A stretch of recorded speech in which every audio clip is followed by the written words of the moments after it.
I'm calling this meeting of the Barrington Town Council to order at 7:04 p.m. I would ask if all of us could please rise and join us in the Pledge of Allegiance.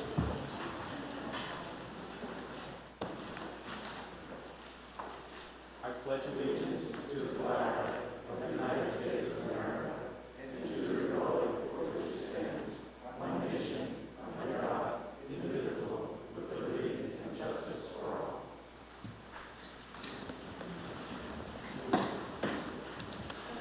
Thank you. For our first order of business, we will be recognizing someone who has served our town for many years. This is to discuss and act on the resolution honoring probate judge Marvin Homanoff. Does anyone want to make a motion? Yes, I'd like to make a motion, and I'd like to move to adopt the resolution honoring probate judge Marvin Homanoff as presented. Is there a second? Second. Any further discussion? All those in favor? Aye. Any opposed? That motion carries.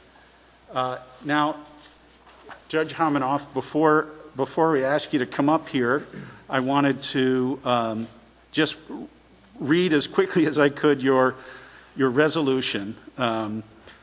So, with as many years as you've had on the bench here, it could have been longer. So we should be glad that we can get through it in one night. Whereas Marvin Homanoff, a practicing attorney primarily in the areas of estate administration and probate litigation since 1975, was appointed by the town council as probate judge on February 16, 1989, and first appeared on the bench of the Barrington Probate Court on March 6, 1989.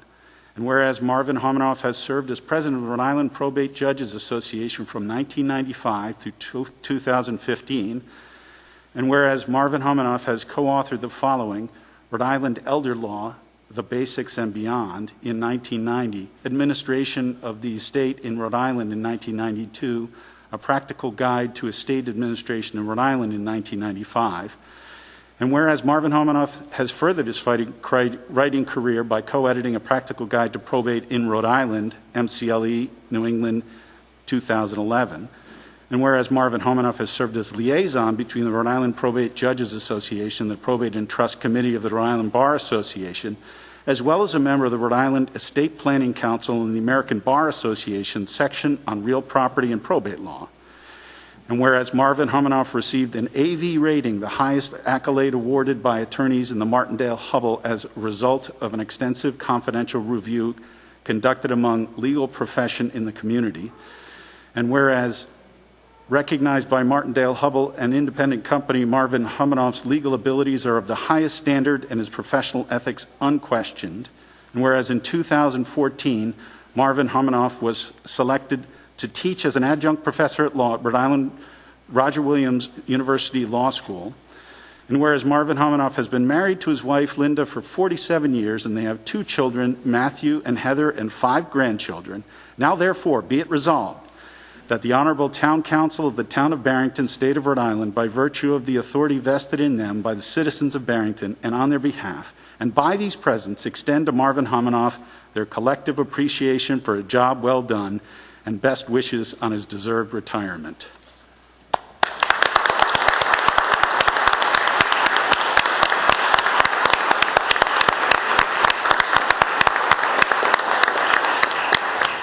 I'd like to ask Senator Cindy Coyne to come forward, and if Representative Knight or Kassar are here. Okay. Thank you. Senator Coyne. Thank you. Today, I come bearing a Senate citation.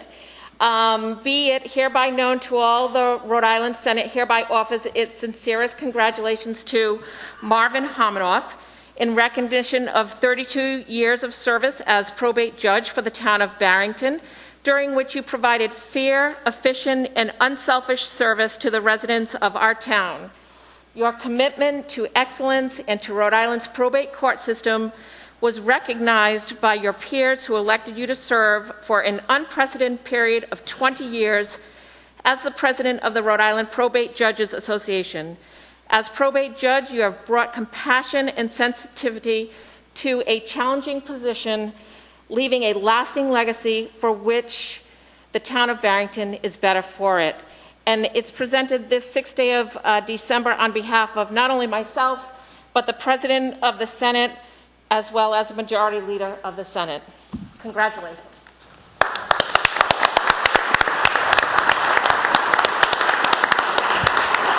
Judge, if you'll come forward, please.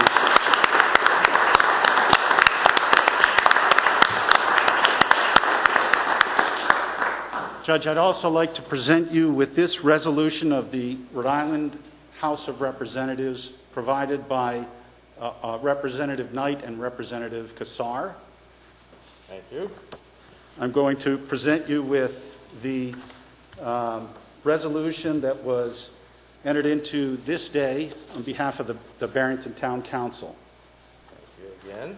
And I also want to point out that in honor of Judge Homanoff's years of service to the town of Barrington, his family has arranged for a new bench to be placed in front of the town library to provide comfort to the community, the residents of Barrington, just as Marvin strived to do in his role. And on it will be a plaque that reads, "The Judge's Bench," in honor of Judge Marvin Homanoff's service as Barrington Probate Judge 1988 to 2021, presented with love and pride by his family. Very nice. Thank you.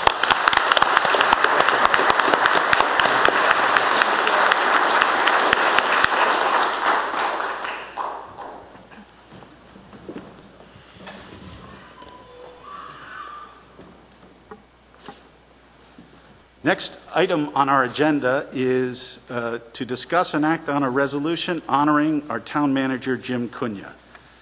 Does anyone wish to make a motion? I'd like to make a motion there too.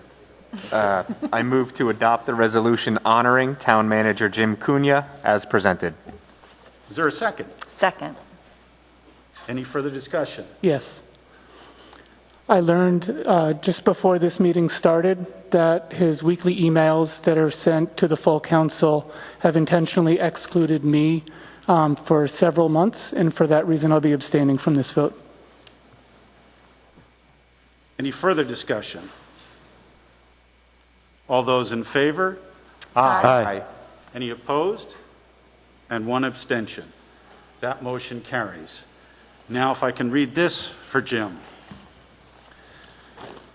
Whereas James J. Cunha was appointed the town manager by members of the town council on October 14, 2016, and whereas James J. Cunha has served the town of Barrington in his role as town manager for the last 5 years, served as vice president on the executive board for the Rhode Island League of Cities and Towns, and was appointed to Governor McKee's COVID-19 advisory board, and whereas during his tenure as town manager, James J. Cunha has many accomplishments, created the Barrington Community Support Coalition, instituted the Barrington Day of Caring, established the Barrington Heritage Hall of Fame, initiated the town as a plaintiff in the national opioid litigation, and initiated the town as plaintiff in the lifetime contracts lawsuit. And whereas, under his direction as town manager, James J. Cunha renovated the Barrington Library, Tap-In, the Peck Center, the adult enrichment, and Latham Park. And whereas James J. Cunha, town manager, demonstrated his concern for the community with the hiring of 4 additional firefighters and reorganized the fire department staffing structure, placed a second rescue vehicle in service dedicated to in-town use only, added an EMA director, recertified all fire department EMT cardiac level status with the Rhode Island Health Department Division of Emergency Services, upgraded the public safety communication system to the long-delayed 800 megahertz radio system, which significantly increased firefighter and police officer safety, added additional sidewalks in Solms Road and Maple Avenue, Wood Street, West Street, and Cottage Street with funding from the Streetscape Bond. And whereas James J. Cunha, in his role as town manager for the town of Barrington, received several grants: Municipal Resiliency Program, U.S. Fish and Wildlife, Rhode Island Commerce, Rhode Island Department of Environmental Management, Safer and Preservation Society, totaling $1,354,000, acquired property located on Watson Avenue for future development, acquired Lot 3A on George Street, preventing development and preserving open space, acquired the Harold Gibbs Woods for additional conservation land and access, improved St. Andrew's Farm with a new entrance wall and sign, improved trailhead, restored the meadow and installed granite benches, executed a 30-year lease with Haynes Park to facilitate upgrades to athletic fields, identified and memorialized points of access with granite posts, and improved Police Cove Park with a splash pad, shade structure, and additional picnic areas, and improved signage throughout town. And whereas Town Manager James J. Cunha added energy-efficient improvements at the Department of Public Works, Public Safety Building, Library, and the Town Hall, acquisition and conversion of LED streetlights, and processed the transfer of the state road streetlights to RIDOT for utility payments and maintenance, that the town of Barrington has become one of 5 communities in the state of Rhode Island selected for a municipal resiliency program. And whereas James J. Cunha, as town manager, dedicated his time to provide, protect, and ensure that the people of the town were served by the finest public employees and gave the highest level of public service. And now, therefore, be it resolved, the Honorable Town Council of the Town of Barrington, State of Rhode Island, by virtue of the authority vested in them and the citizens of Barrington, on their behalf and by these presents, extend to James J. Cunha their collective appreciation for a job well done and the best wishes of his well-deserved retirement.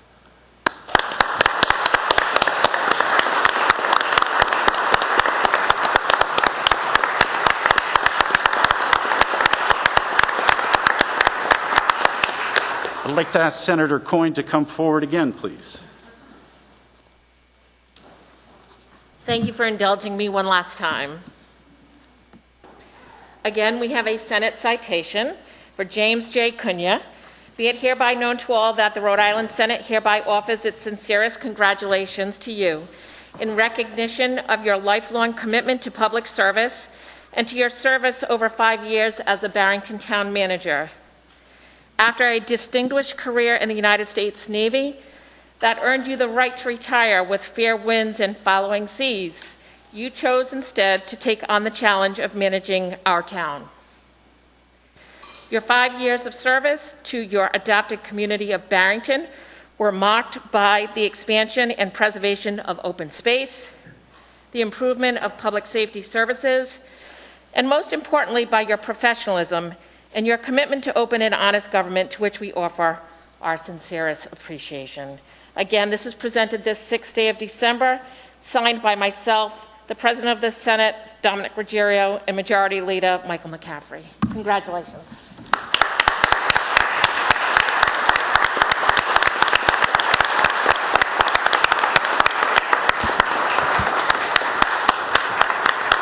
Jim, please. First thing, Jim, I'd like to present from Representative Knight and Representative Kassar a resolution of the State of Rhode Island House of Representatives. Thank you very much. I also want to present to you a framed copy of the resolution that we just passed as a town council. And finally, I want to thank you on behalf of all of the citizens of Barrington for guiding us through this pandemic and for your service over these past 5 years. And on behalf of those people, I want to present this to you. Thank you very much. You're welcome. Thank you.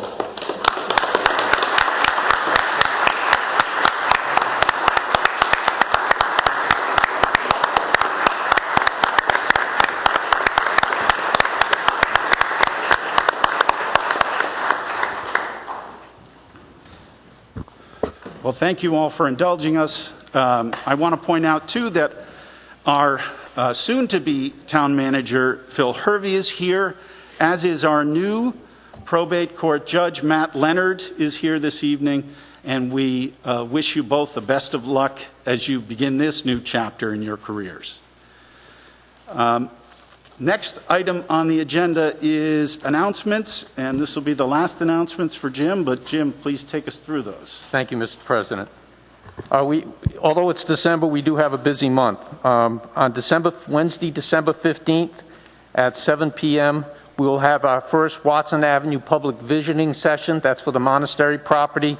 It'll be right here in the Town Council chambers. That's December 15th at 7 p.m. We'll have closures Friday, December 24th Monday, December 27th, and Monday, January 3rd, where the town hall offices will be closed due to the holidays.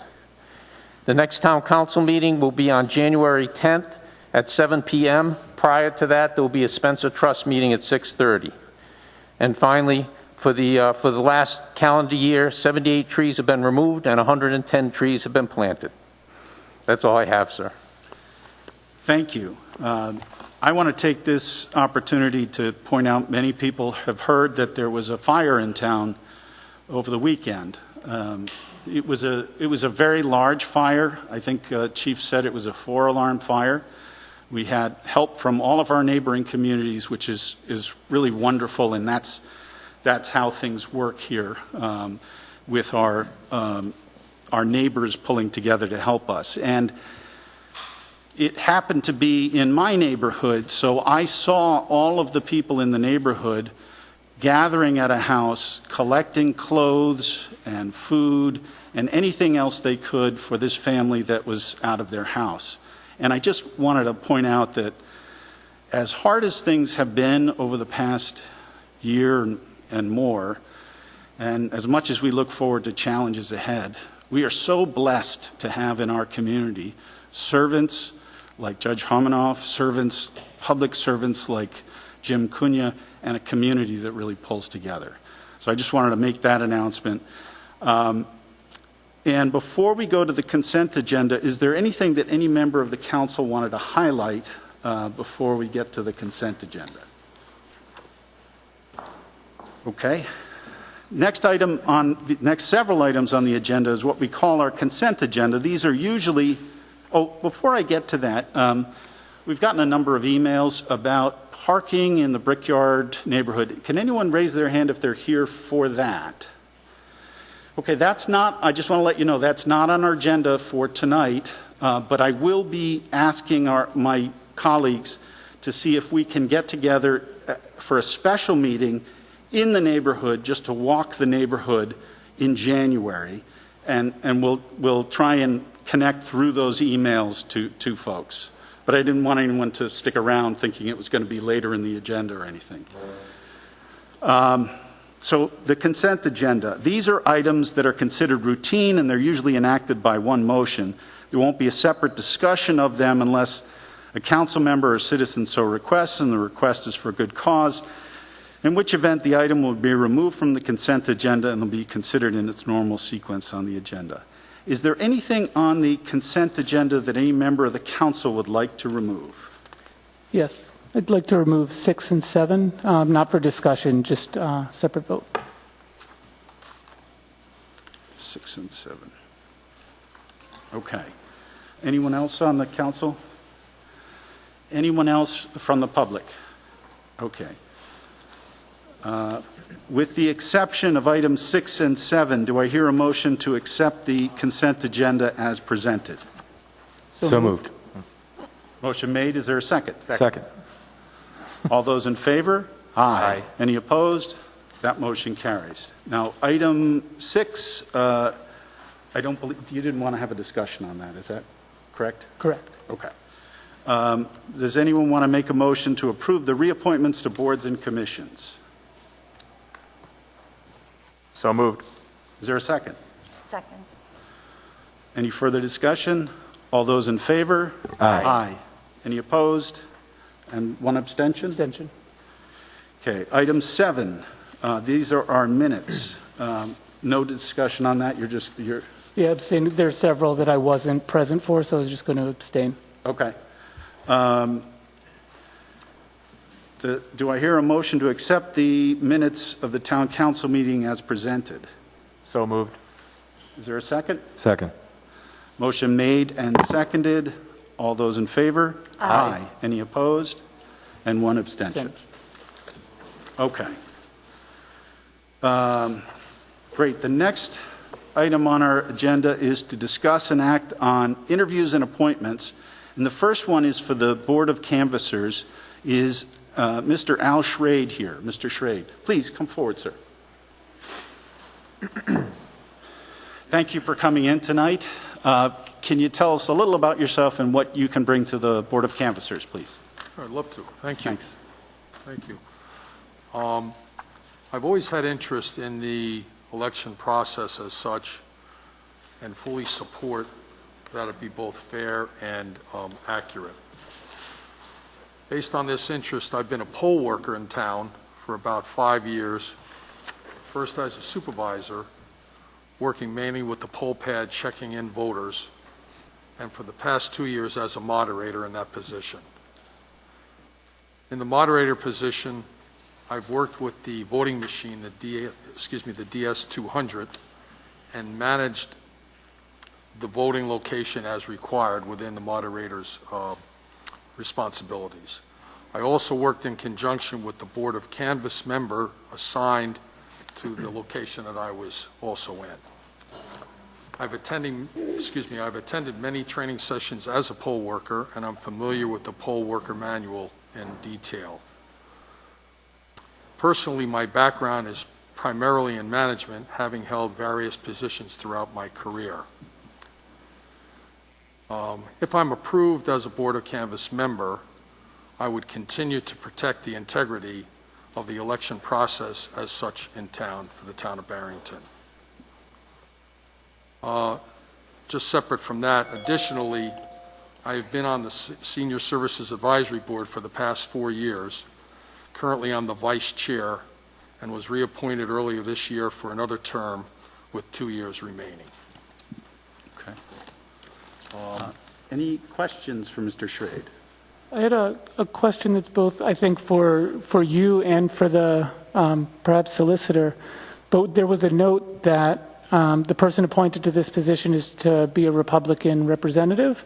And so I looked at the voter record, and it looks as though you're an unaffiliated voter. I know we have a letter of endorsement from the chair of the Republican Town Committee. I just wanted to find out if it's a requirement or what. I was before this a registered independent, but I have switched over to the Republican Okay. Party. Yes, it's been done officially. Okay. And I did it 6 weeks ago or so. All right, then no concerns. Yeah, sure. Any further questions? Can I one thing to just say in our country in the past over the past year or so, our election workers have received threats, and they've faced a lot of blowback for being independent. And I just want to tell you how much I appreciate you serving in this really important role to help us make sure that our elections are free and fair. And we're all very grateful for that. And I thank you also for your willingness to serve. And we'll be voting in just a minute. So, My pleasure. Thank you very much. Does anyone wish to make a motion? I'd like to make a motion. I move to appoint Al Schrade as a full Republican member to the Board of Canvassers with an expiration date of March 31, 2027. Second? Motion's been made and seconded. All those in favor? Aye. Any opposed? That motion carries. Thank you, sir. Next item it's listed as the Library Board of Trustees, but Mr. Netterpoint-Pelt was not able to be in this evening, so we'll put that on for the next agenda. Next item is Resiliency and Energy. There are 3 vacancies, 2 full members, and 1 first alternate. And I would ask if Mr. Lawrence Botcher is here. And I'm not sure if I'm saying your name correctly, sir. Many people say it that way. Bacher? Bacher is. Bacher. Thank you for coming in, sir, and please tell us what you can bring to Resilience and Energy. Certainly. Well, I think both topics, resilience and energy, are important in this time as we deal with climate change and as we transition to a carbon-free economy and work those through. So those are certainly important issues to the town. They're certainly important in a town surrounded on 3 sides by water. I work in design and construction. Following Hurricane Sandy, I had an assignment to help 6,000 people on the Jersey Shore reconstruct their homes. During that time, I not only developed an appreciation for resiliency issues, but I had the opportunity to work extensively with FEMA and with the New Jersey Department of Community Affairs to learn about the regulations and the planning and some of the issues that have to do with trying to build a resilient community, working through. I have been engaged in sustainability issues since I was in architecture school in the 70s. I was an early participant in the Green Building Council. I am a lead accredited professional, so I worked professionally on energy and sustainability issues with clients and communities in many places, working that thing through. So I have both an interest and I think some background that could be useful to the committee that I would be willing to contribute. Great. Thank you. Any questions for Mr. Bacher? Well, thank you, sir, for your willingness to serve. Thank you. Our next interview is Christina Watkins. Ms. Watkins? She is not here, and I understand Ms. Fairbrother is not able to make it either. We just got a note that she has a sick baby at home, so she's going to stay home tonight, and we will be able to interview them next month. Does anyone wish to make a motion? Yes. I would move that we appoint Mr. Lawrence Bacher to a full membership on the Resiliency and Energy Committee with the term expiring November 30th, 2024. Second. Motion made and seconded. Any further discussion? All those in favor? Aye. Any opposed? That motion carries. Thank you, sir. Next item on our agenda is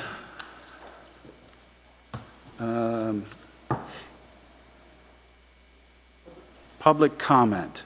This is an agenda item for members of the public to speak on an item that is not already on the agenda. If you'd like to be heard on an agenda item, please indicate that you would by raising your hand. When you're recognized, please come forward, state your name and residency for the record, and there's a little sheet there to sign up.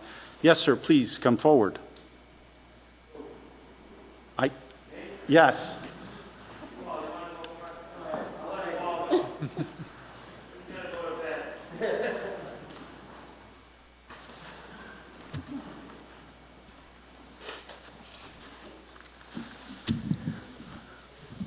Paul Dolcinos, 20 Walnut Road, here in Barrington. I thought this was going to be on the agenda, but I noticed when I got here it wasn't. I understand that one of the councilmen is working on a proposal for a new park, which to fly a flag, and I think that is a step in the right direction. And I should say that is on the agenda. Oh, it is on the agenda? It is, yes. It's not listed as a park. It's listed as discuss and act on designation of assets from the Maciello estate. Okay. That's to use those funds. Would you like? I guess I can make my comments then. Sure. If you prefer whichever that. you prefer. Well, I guess I'm up here now, so I guess I'll go and talk, and that way I'll open up the floor for others to talk later on. I think what's important is I think that if this is a healing thing, that the aggrieved parties, all of them are brought involved in the planning process, and I volunteer our veterans organization to work with the council in helping come up with design criteria that wouldn't cause any frictions and things like that. So I think that would be the right thing in the event. What led up to this was the fact that a decision was made to fly a banner over a veterans memorial without consulting the veterans community, and I think that had that been discussed in advance and we warded off any potential friction points, maybe we wouldn't have to be where we are today. So with that, the other thing is that one of my major concerns with the design is that there's only going to be, right now it's proposed, and it may be very early, but only one flagpole has been indicated. Our concern would be that if the intent is to fly the American flag on that pole, we're going to be back into that issues with the gray areas and concerns about violating flag code. We can't fly a foreign flag underneath the American flag, so that would preclude putting the Armenian flag up for the genocide. And if we wanted to honor other, ethnic communities within our town, we'd have that same problem. So because of that, we would recommend that 2 poles are erected of equal height, and that way the U.S. flag can be flown, position left to the right of the other flag, according to flag etiquette, and then the other pole can be used to fly whatever flags the council deems approved, for the benefit of the community. So, Okay. appreciate it. Thank you. And what, I sign something down here, or? Just put your name and Barrington resident. All right.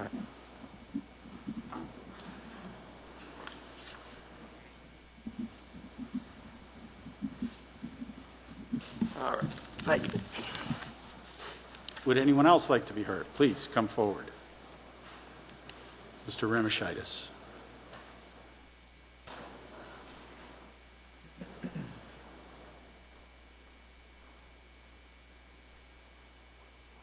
Mr. Remishitis, are you bringing visual aids? I am bringing you visual aids. You can keep these visual aids. Oh, thank you. That's exactly what I need. I could use something else to put in the trunk of my car. Good evening, Tom Remishitis, 1 Howard Street. As you all know, we were on an ad hoc committee for field development. Our final report was given the end of September to the beginning of October. We were told that we were going to be put on the agenda for November, but couldn't get in on time, and we were going to be in on December. So I do not see us on the agenda for December, and I don't even see us on the radar for the agenda in January. So how do I represent or ask that we get on the agenda so we can get this going forward instead of putting it on the back burner all the time? You just did. Thank you, sir. Okay. I'm not sure if that January 10th meeting, because that's usually when you do all your swearing in, but we have no elections this month. No, that'll be, yeah, that's usually December, actually, so. Right.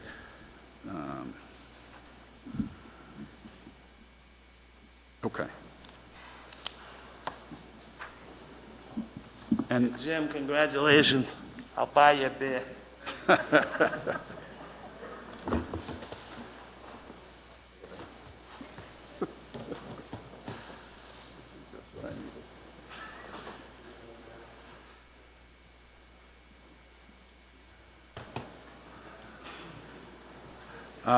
next item on the agenda is to discuss and act on the recommendation of the Resilience and, was there anybody else? Oh, yes, please come forward.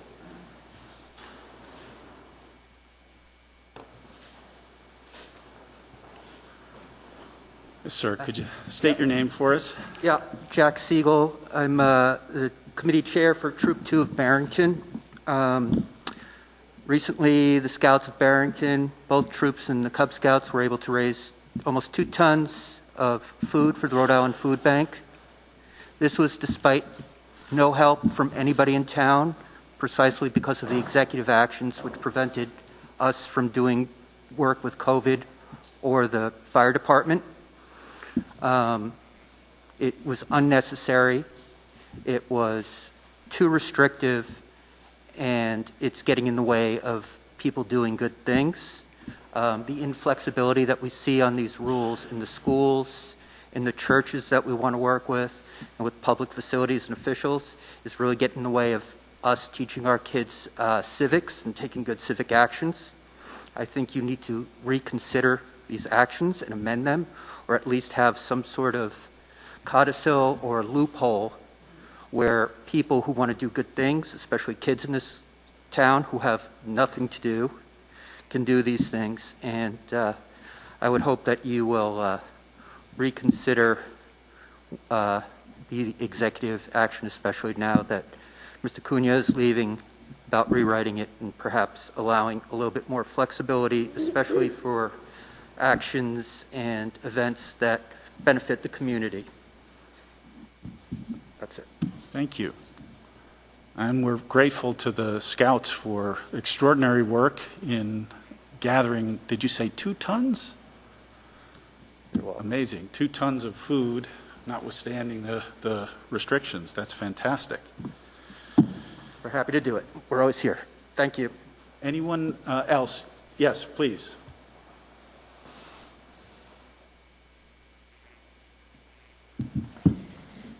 Catherine Quinn, 23 Brown Ave. I just wanted to state for the record my difficulty in being allowed to serve on a town board and the impediments that the town council has put in my way of trying to volunteer to serve on the zoning board. And I just want to do that for the public because there's a lot of talk about how grateful the town council is about for our service, and even this last comment, thanking the Cubs, the Boy Scouts, thanking us for our willingness to serve and being very gracious to appoint people to boards and commissions when they feel so inclined to seem and appear gracious. However, this has been my experience trying to get onto the zoning board. Several months ago, there was an opening advertised. I applied for the opening before the deadline. I was notified by the town that I was going to be interviewed at the next town council meeting. I said, great, I'll be there. Subsequently, I received an email saying, sorry, you're not able to be on the agenda. You didn't make it on. And I wrote back and said, I'm sorry, I don't understand. This doesn't make any sense to me because I know that the town council agenda is not finalized yet until Thursday because I've been working with the town council for quite some time. I was told that my application was the only application and therefore was being held so that there could be a bigger pool of applicants. That was a standard practice of this town council. I have subsequently sat in several town council meetings and watched people apply unopposed, including tonight, for positions and be interviewed and be granted access to volunteer on the boards and commissions in Barrington with no opposition.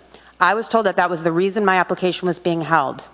So at the next opportunity, I applied again. Once again, I received an email from the town saying, we received your email, you will be interviewed at the next meeting. Once again, I was the only applicant, and again, I received another email saying, so sorry, you haven't been allowed on the agenda is full. I have been writing emails to the town council, to the town manager, to the town solicitor, begging the question, why is it that I'm not allowed to serve on this zoning board or even be interviewed? Once again, my interview was withheld until the next month. Subsequently, I went to the zoning board meeting that month, which I've been attending regularly because I'm interested in serving. I went to that zoning board meeting, and they were unable to hear at least 3 cases because they were unable to reach a quorum because there weren't enough people on the zoning board to reach a quorum. There I sat, not having been interviewed for the position that I've been applying for months, and there sat the zoning board unable to do their job because there were too many vacancies, and people from our town had come with their lawyers and their pleas to do their job, to try to get their... This is insane. I subsequently came, interviewed. There were 3 openings, and now, at the final time that I got to do it, there were 3 other applicants. So now me and 3 other applicants, I interviewed, and the only thing I said that I had to offer was common sense, some decency, and an eye for equity, inclusion, and diversity. That this was my focus, that I just wanted to open up conversations in our town that are uncomfortable, that clearly we don't like to talk about because look at how diverse our town is. I thought maybe we could just bring that to the conversation in the zoning board meetings because that is often a real issue at play. I was interviewed against 2 people who were born and raised in Barrington, went to the same college, and have the exact same credentials, and another person who is an architect. I made it clear that I don't have those credentials, but those positions are pretty well represented on the zoning board. I was the only person not chosen to volunteer for the zoning board that night. So the 3 other people were chosen. Personally, it doesn't really hurt my feelings because I'm not that surprised. I want to say that when I found out that one of those applicants submitted their application after the deadline, I was shocked, disappointed, confused, kind of angry. I emailed Mike to ask him, is this legal? Is this legal that I applied twice and somebody applied after the deadline and they got appointed? And the email that I received back says, the council is not legally bound by the advertising deadline. In fact, they could appoint someone who never even sent in an application, regardless of any deadlines. Although it certainly helps the process of identifying qualified individuals for appointment, the council is free to appoint anyone who they desire. The power of appointment is unrestrained. It is one of the truly absolute powers of the council. Feel free to share my opinion. And here I am sharing it. So I'm glad that you didn't break any laws by keeping me off of the zoning board. So you're free not to be sued, but I'm going to make it clear in front of this large group of people who I think are here to talk about pickleball, because I recognize them, because I love pickleball too, and I hope you guys will do whatever they want. But truth, seriously, I am trying to volunteer to be on a zoning board, and all I have, you just created a diversity, equity, and inclusion committee. Perhaps you're going to do a land acknowledgement statement tonight. You are clearly interested in talking about the fact that you believe in diversity and inclusion. You just excluded me for months from being on the zoning board. That is absolutely unacceptable. So I just needed to say it out loud. Every time I come to a town council meeting, which I come to regularly, I watch people get appointed to boards and commissions, and I was watching old tapes and listening to the town council talk about how much they appreciate all the volunteers and how desperate they are for volunteers and how important it is that we step up. I've been trying to step up, and it's not okay. What is going on behind the scenes with this town council and the way that it's being manipulated to exclude certain people and include other people is not okay. Thank you. Anyone else want to be recognized for public comment? Okay, seeing none, we'll move on to the next agenda item, which is to discuss and act on the recommendations of the Resilience and Energy Committee. And do we have a presentation tonight, Phil? They were not able to. We have Arnold Robinson. He's here to talk about the presentation that was attached, but not actually go through the presentation. Okay, great. So, Mr. Robinson, please come forward. So earlier, last week, the Resilience and Energy Committee had, and I will try not to steal your thunder, Mr. Robinson, but a couple of local folks who care about Barrington were looking at one of the key issues that we're going to face, which is rising sea levels and climate change issues. One of our main, probably our primary exit route out of town in disasters is the Wampanoag Trail, and the location of it is such that it could well be underwater in some kinds of disasters. So it's something that we have to examine, and we've had some folks who've already done so. The Resilience and Energy Committee heard this presentation and made a recommendation that we look into this. So with that introduction, please go forward. Great, thanks. Good evening. My name is Arnold Robinson. I live at 34 Hawthorne. Also work for Fuss & O'Neill, where my focus as a community planner is primarily on climate resiliency and adaptation.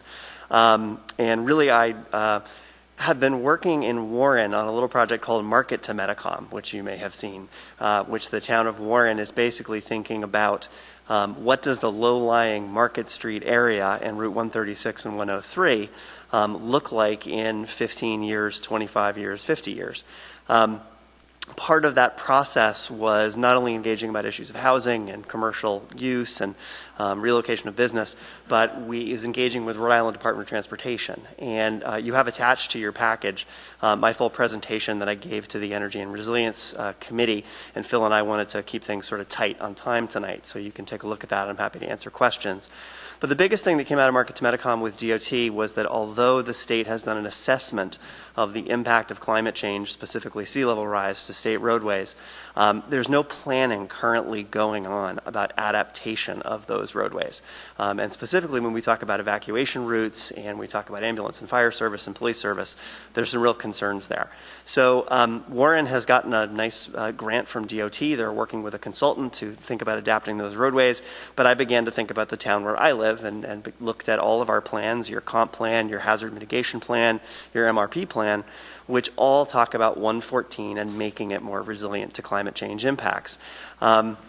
So given the work we've done in Warren and given thinking about Barrington, I put together a slide presentation which I delivered to the committee with an eye to windows for future funding. And in the midst of putting that together, I learned that part of the federal actions, both for infrastructure, but also some of the ARPA money, has increased the pool of what's called hazard mitigation planning grants. So typically we get a very small amount for Rhode Island. They're administered through REMA, our Rhode Island Emergency Management Group, and they come from FEMA. But this year, Rhode Island got an additional $27 million, of which 25% is earmarked for planning grants. So it has to be used. So we've got $7 million on the table, for which a lot of communities are not prepared to take the next step for detail. Barrington is. You've done your homework with all those plans that I mentioned, and you've had Route 114 at the top of your agenda for adaptation thinking. So that presentation talks about not just the roadway, but thinking about it as a corridor. You've got the high school. You've got the intersection with major cross streets. You've got the access to police and fire station service. You've got your main downtown corridor where County Road runs through the low-lying part where the Shaw's Plaza is. And you've got all the approach roads to the bridges as going into Barrington and Warren. So I really think that the time is ripe for Warren to apply for some of that federal funding through your state agencies. There's more and more funding coming out with the infrastructure dollars that are starting to flow. But you got to have a plan in place to be effective to seek those dollars. So the sort of idea that I put forward to the committee was do a scoping study with your planning department, your resiliency planner, Kim Jacobs, and come up with the idea of what an approach would look like, how you'd involve the public in that discussion, how you'd involve property owners, emergency management folks, and essentially over the course of the next 8 to 9 months, do a plan for 114 and work with your state partners so that when those dollars for implementation are ready, you're in position to know what you want to do for Route 114.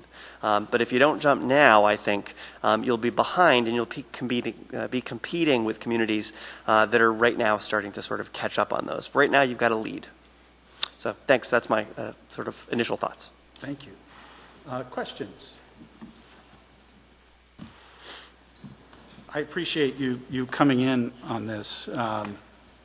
We do need to be as close to the front of the line as we can be on this sort of thing because we are extraordinarily vulnerable as compared even to our other communities in the state. So I appreciate you pointing this out to us.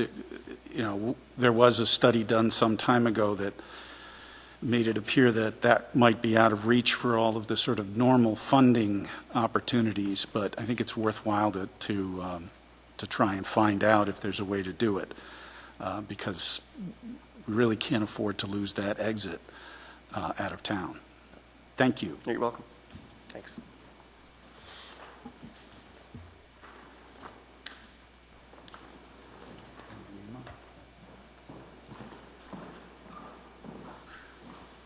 Does anyone want to make a motion?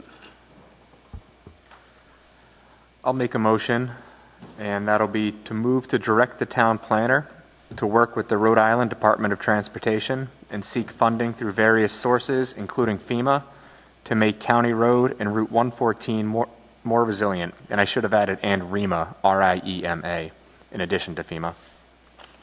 I'll second that. Any further discussion? All those in favor? Aye. Any opposed? That motion carries. Thank you. Thank you very much for pointing that out to us, too.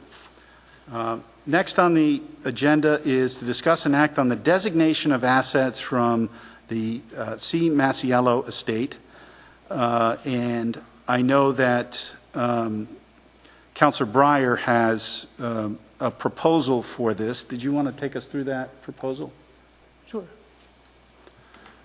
So in In thinking about what could be done with the funds left to the town, at the last meeting, which I unfortunately wasn't able to attend, it was discussed to try to learn more about the woman in the family who left this gift. And there wasn't a lot of information found in that research, but this is a family that lived in town for a couple generations and for many decades, nearly about 100 years the family was in town. And so I thought of something, or wanted to think of something that could really benefit people throughout the age range, that's publicly available, that all people can access easily and frequently. And a park seems like the right thing. Going through COVID, we've all been apart, going through other things in town. We could really use something that can bring us all together, both literally and figuratively.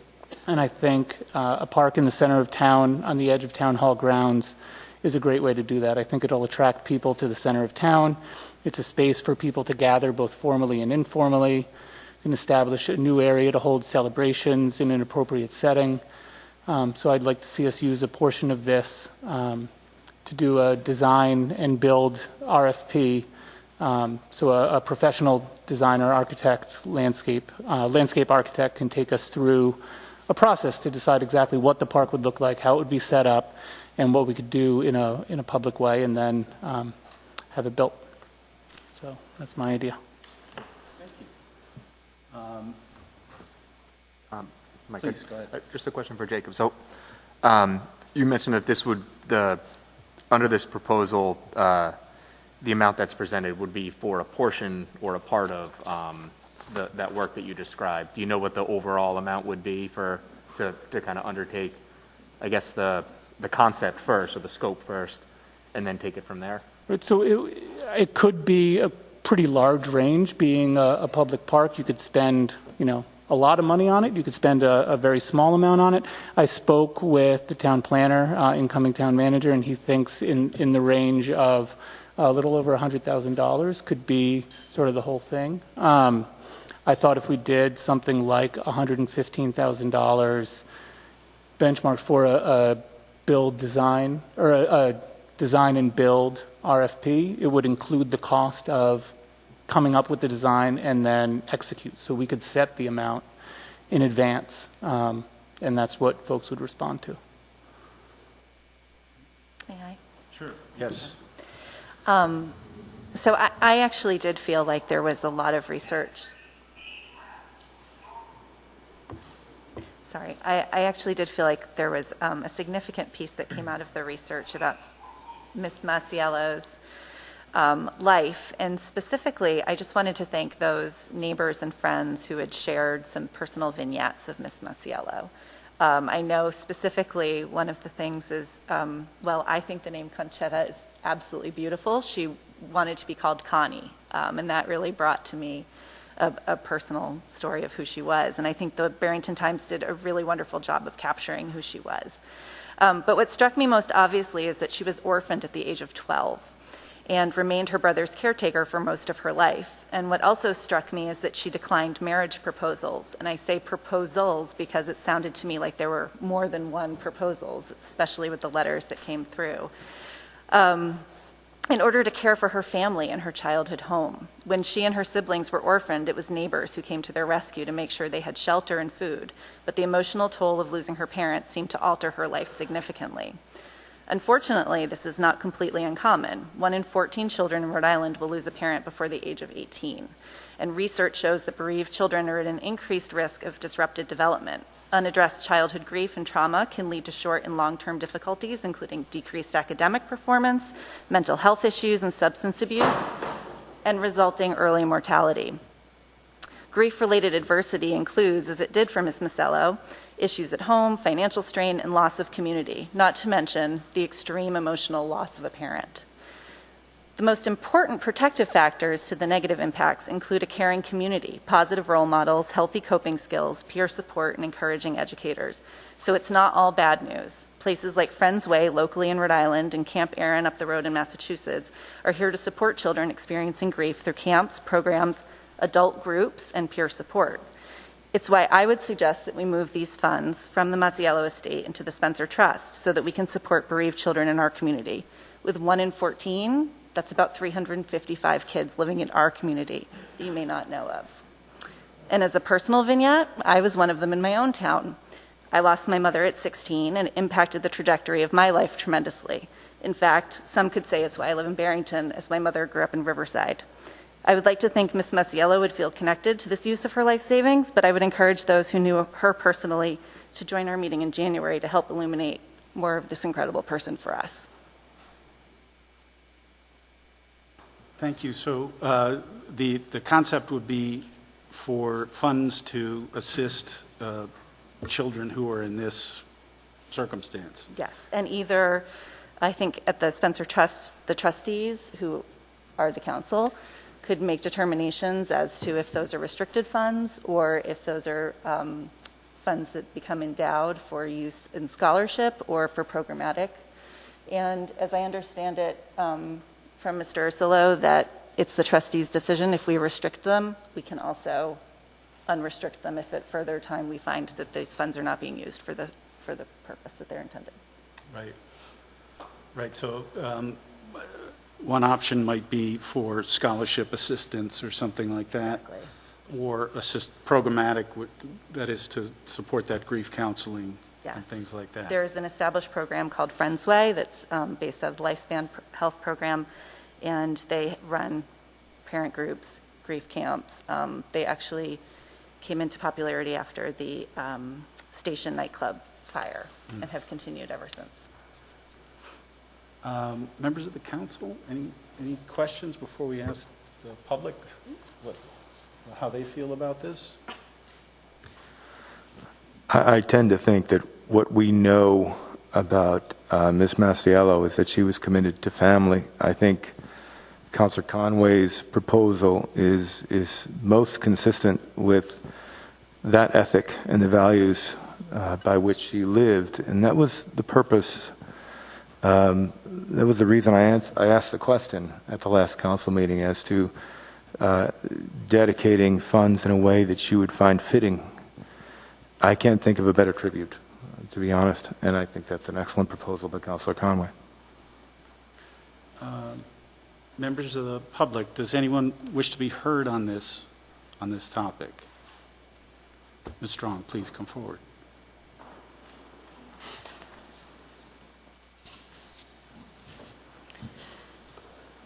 Ann Strong, 55 Teat Avenue. As we all have learned a little bit more about Connie over the course of the last 2 weeks, I also was touched by the letter that was included in the town council packets from Attorney Joe Priata, who apparently was sort of financial and legal representative for the family for quite some time. And I was touched by the story that a neighbor knew of the kids' plight, that they were having grave financial difficulties, and actually paid enough to get the house out of foreclosure. And based on what I read from the neighbors in their letters and the very well done article, I agree. And this, it seems to me that this really touched the family and possibly set in their mind. It's not something that you forget as you live through life. Somebody bought your house out of foreclosure for you. And I'm guessing that had an impact on her desire to give back to the town and to Holy Angels, I believe it was, that are also received a fairly substantial portion of money. So I do like Ms. Conway's idea. I don't think a park doesn't strike me as the right place for this money. I think it needs to help people, because I think that's what she had in mind. And seeing as how her brother was deaf, I thought that might have a place. And perhaps foreclosure assistance, which I think the Spencer Trust would have a place for that as well. So I was glad to hear your proposal just now, and I just wanted to add my 2 cents because I think it's important that this money go to where I wish she left more instruction, right? Would have made it a heck of a lot easier. But I do think this money, because it was hard earned. These were not wealthy people. This is hard earned money, and I think we really need to be sure that we're doing this right. And I think this money needs to do things for other people. So thank you. Thank you. Anyone else?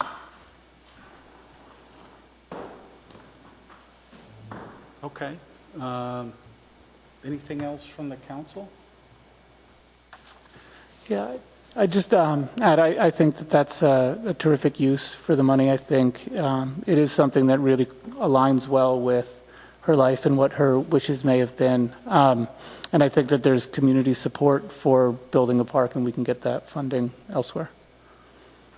Great. Do you want to make a motion? Sure. I make a motion to authorize the deposit of the $202,804.20 from the estate of Connie Marie Mazziello to the Spencer Trust for use as the trustees see fit to benefit the bereaved children of Barrington. Second. Motion made and seconded. Any further discussion? All those in favor? Aye. Any opposed? And no abstentions. That motion carries. Next item on the agenda is to discuss and act on the land acknowledgement. And Councilor Breyer asked that this be placed on the agenda. If you want to take us through that. It was actually Councilor Conway and I asked jointly, and she'll be addressing. Thank you. Would you like me to introduce? I'm planning to introduce the speakers tonight. So I'm honored to introduce our speakers, who include the Guy and Brown family. And if you read read the Barrington Sound recently, this introduction will sound familiar, but I think it's just worth repeating for those who haven't read it. I'm thankful to the author of the article for their diligent research, too. The Guy Brown's family heritage goes back to the very land on which they live long before the inception of the United States of America. They are direct descendants of the Massasoit Usamequin, who had welcomed the Pilgrims from the Mayflower and signed the peace treaty with them that lasted for 54 years. The Massasoit was the leader of the headship Pokanoket tribe, which ruled over many other tribes within the Pokanoket Nation. The ancestral homeland of the Pokanoket tribe was called Soams. Its land consisted of what is now East Bay, Rhode Island, and parts of southeastern Massachusetts, which includes Barrington. The Brown Guy family are also direct descendants of Metacomet, the Massasoit Usamequin's son and successor, nicknamed by the English as King Philip. After King Philip's War, it became illegal to identify as Pokanoket. All of the people and their allies were instead labeled as Wampanoag by the colonists. Today, the Pokanoket people continue to work towards the preservation of their land, history, and culture. A land acknowledgement statement is a document that formally recognizes the unique and enduring relationship that exists between Indigenous peoples and their traditional territories. It is a fundamental predicate of land acknowledgement statements that Indigenous peoples are not historical, vanquished, or assimilated communities, but that they are full participating in contemporary society who maintain unique, complex, and important relationships to the lands and water and the non-human creatures and beings that surround us. I had the good fortune of meeting our speakers at the most recent DEI committee meeting, where they told of their and our shared history. The Sachem Tracy Dancing Bear Brown has lived in Barrington for 25 years and has raised her 5 children here. She is the director of the Apple Blossom Early Learning Center. The Sagamore Dr. William Winds of Thunder Guy is the Sagamore of the Council 7 Royal House, Pokanoket Tribe, Pokanoket Nation. The title Sagamore can be translated to Chief of Chiefs. He was hand-chosen by his elders to inherit what was the Massasoit's role of leadership and which has been passed down through the line of heirs. They are joined by Dr. David Weed, president of the Friends of Pokanoket and Soam's Heritage Area, and Don Brown, historian and educator. Welcome. Please come forward.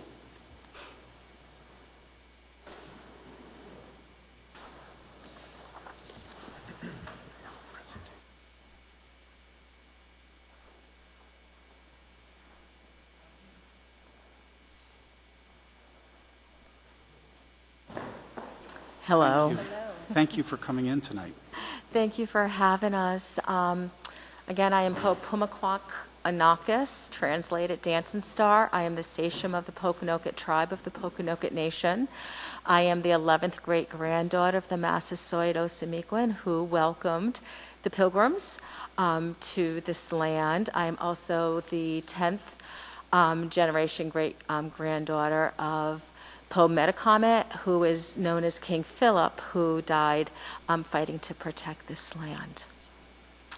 So the land on which we are all inhabiting together has a lot of history, and it is very important that that history is known. And as you just read from the Barrington Sound, we were in the Barrington Sound, and that was one of the most popular magazines that they had, because people wanted to know about this land, and they're very proud of that. What they're hearing is, they're very proud to, be here in Barrington, in the land of Soam. So a land acknowledgement statement is very important, because it does just that. We are all here together, and it helps connect people to the land. And when you feel connected and when you care for something, you take care of that, which you're connected to. And,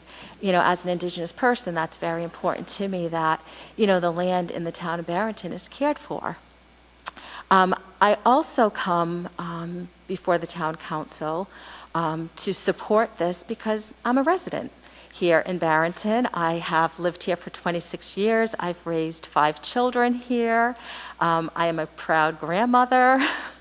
I've worked in this town. I was the director of the Barrington We Care Learning Center for 16 years.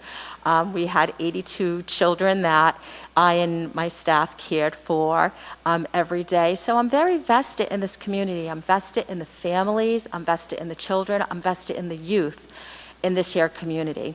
And again, when you talk about land acknowledgement, you're just setting that that framework, that platform, for the children. Because here in Barrington, in this community, my children are awesome, and I give a lot of credit because I was able to raise them here, in Barrington, in this wonderful community. And we really need to set a tone for the youth and for the children, and we need to set examples of being friendly and welcoming others. And as far as a land acknowledgement, if you don't welcome or acknowledge the first peoples of the land, then how do you welcome all of those who come afterwards? So I think that this is just a really good precedent, and just the right thing to do.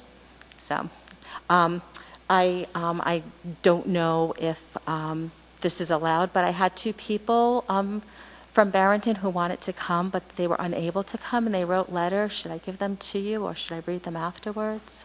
You can give them to us. Okay, all right. I think I'll just let someone else speak. Okay. Unless you have any questions for me. No, thank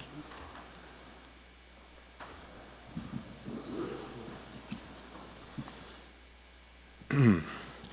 Well, thank you, council members, for your time.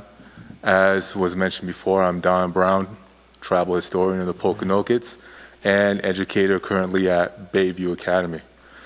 And as an educator and been listening here about this town, we've talked about goals, promises, the importance of ethics, and the idea of a destination. And before you have a destination, you need to have a foundation. And when I hear this idea of a land acknowledgement statement, that is the foundation for what we want this community to stand for. A foundation set in truth and an acknowledgement in a place that welcomes people from all backgrounds and all heritages. America is part of this identity that we are forging together. America was a land built by migration and identity, and many of us here have ancestors that struggle to be accepted or maybe your own grandparents told you stories about how they had to hide part of their heritage in plain sight. And we have an opportunity not to repeat the past, but learn from it with this acknowledgement statement, so that the children growing up here and the community here is a place where all cultures and beliefs are valued. Wouldn't that be a great place to be? And in the East Bay, where this kind of statement is so rare, wouldn't it be show the rest of the United States how we can live up to our potential by leading from an example not at the federal level, but starting where democracy should be at the local level, and branching out from there with individual decisions and hearing voices from members of the community. And so as we go into this idea of being peacemakers and building the foundation of truth, and that be the course that sets us out for our goals and our agendas, I urge again the acceptance of this land acknowledgement statement in an effort to recognize what Barrington stands for. We are a town of values. We value the truth. We value the people who live here. We value the heritage of everyone, and no one should be able to feel as though they have to hide part of themselves or hide their family's heritage, or have that family or people's heritage told to them from a stranger's perspective. Thank you again for your time. Thank you.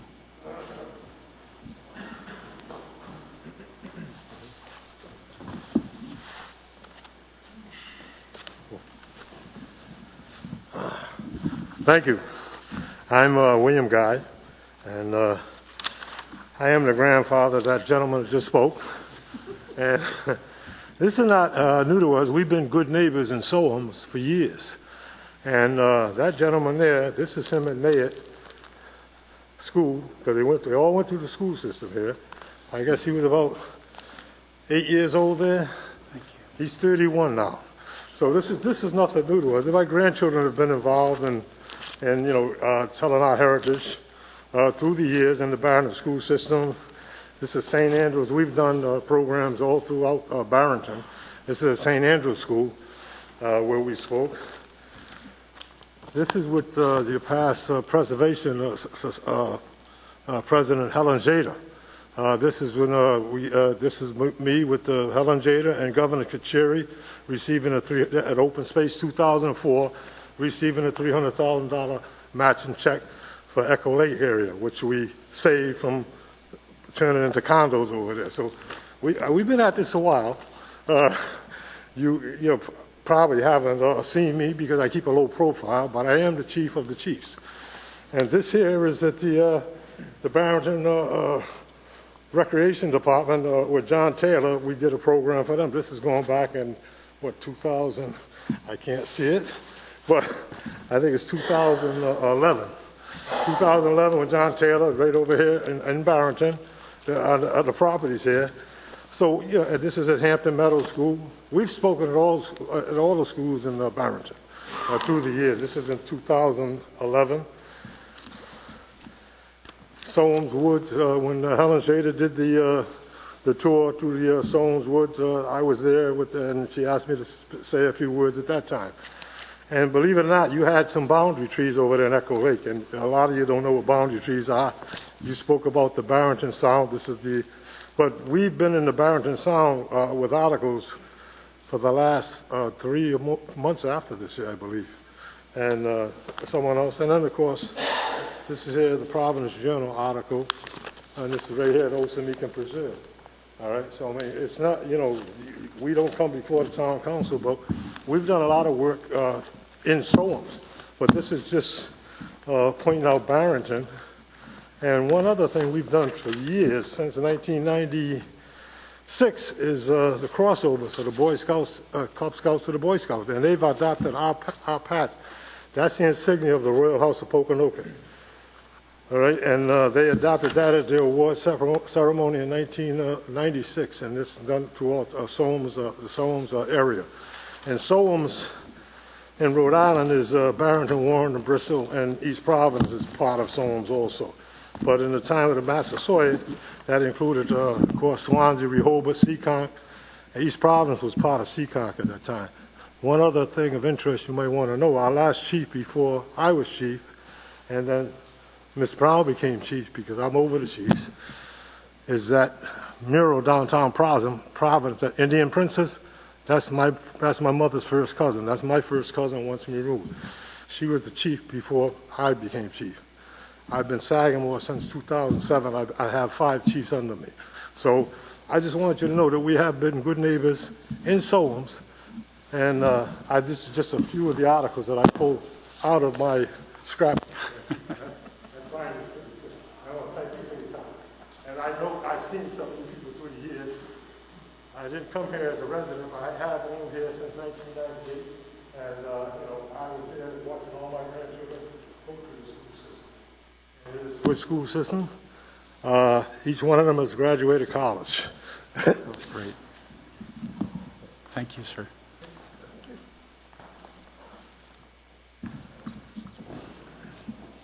Thank you. I'm Dr. David Weed from 23 Bridge Street in Warren. And I've been working with people in the town of Barrington for the last 4 years, particularly Helen Jader. I don't know if you remember her. She's since moved to the middle of the country, but in the process, she got me interested in the history of this place. And I've been spending the last 4 years working on what we call the Soames Heritage Area, which we would like to see become a national heritage area like the Blackstone Valley Heritage Corridor. And there's no reason why that can't happen. We're working very hard to help that happen. But it would be a great help if the town of Barrington would adopt a land acknowledgement to give official recognition to the Pokanoket tribe as the original people who have lived here for 10,000 years or more, and to help reclaim some history that for a variety of reasons we've lost and we need to recover. So as the Brown family has made clear, so that people understand what took place here over the last 400 years in an accurate way, and so that people from all walks of life can be recognized and welcomed here in the town of Barrington. So I appreciate your support. Thank you very much, sir. Any questions? Thank you very, very much for coming in. This was a real treat for us.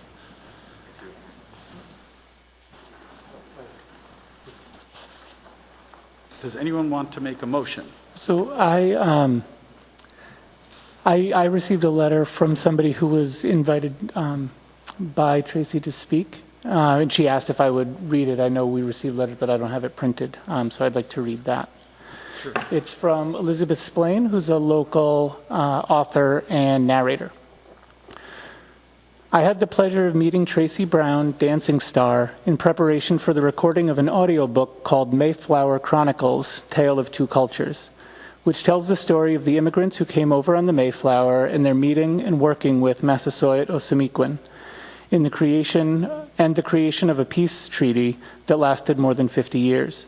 The story of what happened after the Pilgrims landed would have ended that first winter in 1621 had the Pokanoket people not graced the immigrants with their knowledge, time, and expertise.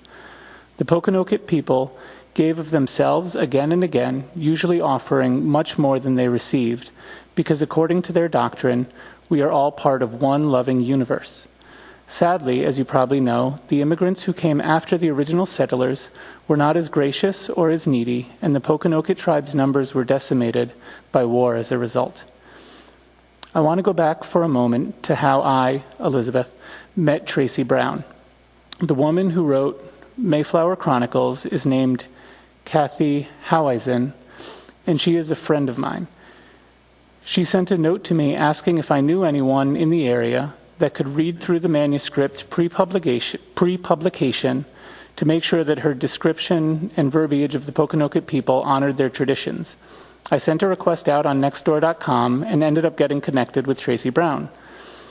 The really interesting thing is that the woman who wrote the book, Kathy Howeisen, is a direct descendant of William Brewster, who was on the Mayflower, and Tracy Brown is a direct descendant of the original Massasoit who greeted William Brewster and the other passengers. That means that 400 years after the original treaty was negotiated between William Brewster and Massasoit Osamequin, Their two direct descendants met again as this book was being published and recorded. That could not have been a coincidence.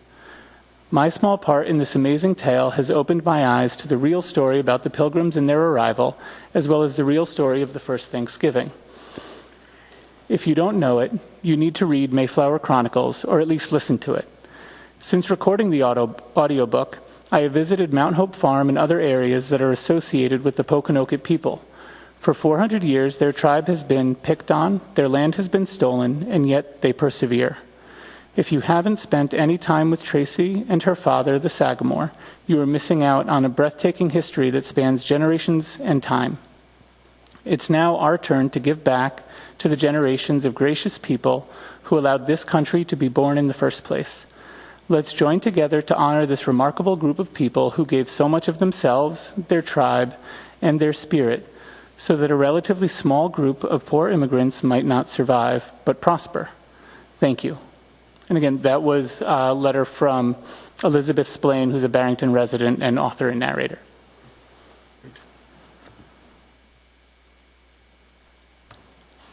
And I have to add another coincidental situation. I am not a direct descendant of John Alden, but my husband is, and so my children are, and so it is my honor, truly, to be a part of this. I will make the motion to approve the following land acknowledgement. Akena, which means peace.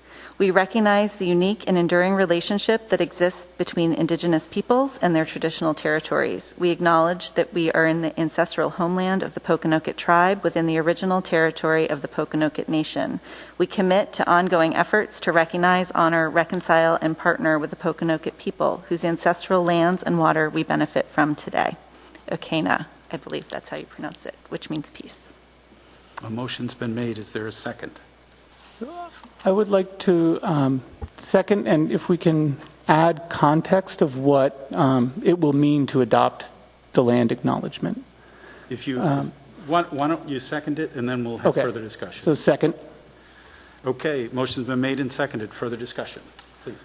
So if the motion were to include at any Barrington meeting at which a quorum of the council is present, the following land acknowledgement will be read. Is that a motion to modify the motion? Because the original motion was just the reading. Yes, I believe it is a motion to modify. Yes, yeah, and then following what I said would be the reading of the land acknowledgement. So it's defining what adopting land acknowledgement means. And I approve that. Okay, so a motion's been made and seconded. The motion is that at any meeting where there is a quorum of the Barrington Town Council, there will be a reading of this statement, and then the statement that was read by Councillor Conway. Any further discussion? Is that what you meant by conduct? Yes. Okay. Further discussion? Okay. Motion's been made and seconded. All those in favor? Aye. Any opposed? The motion carries unanimously. Thank you very much.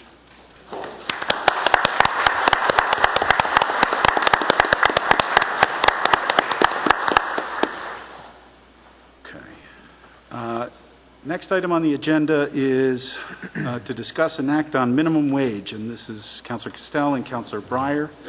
I know that there was a recent addition to the spreadsheet that was put together. I just want to make sure we have that.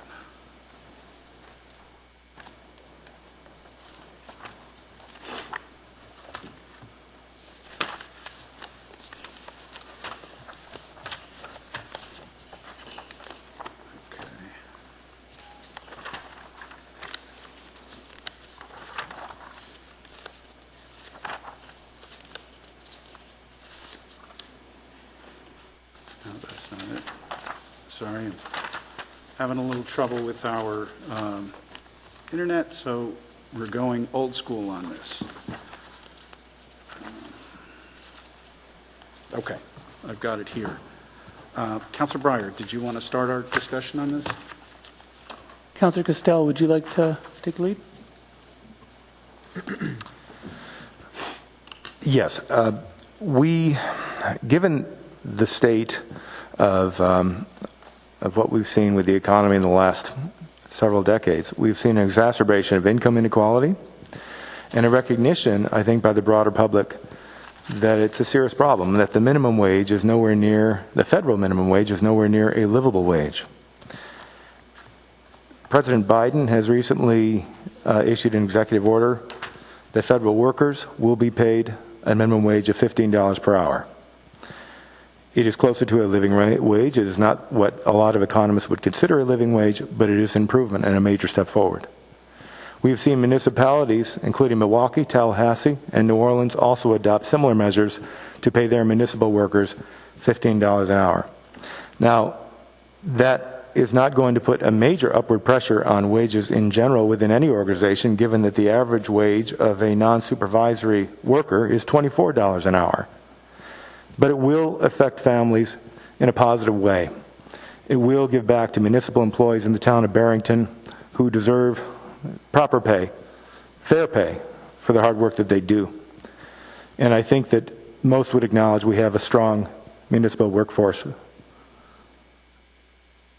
I believe that this issue has moved from what would be considered a more contested issue to one that now garners consistently in polling nationwide over 60% support, 62%, 66%. If you look at the Pew Research polling, if you look at Business Insider's polling, there are various indicators that this is now a mainstream issue.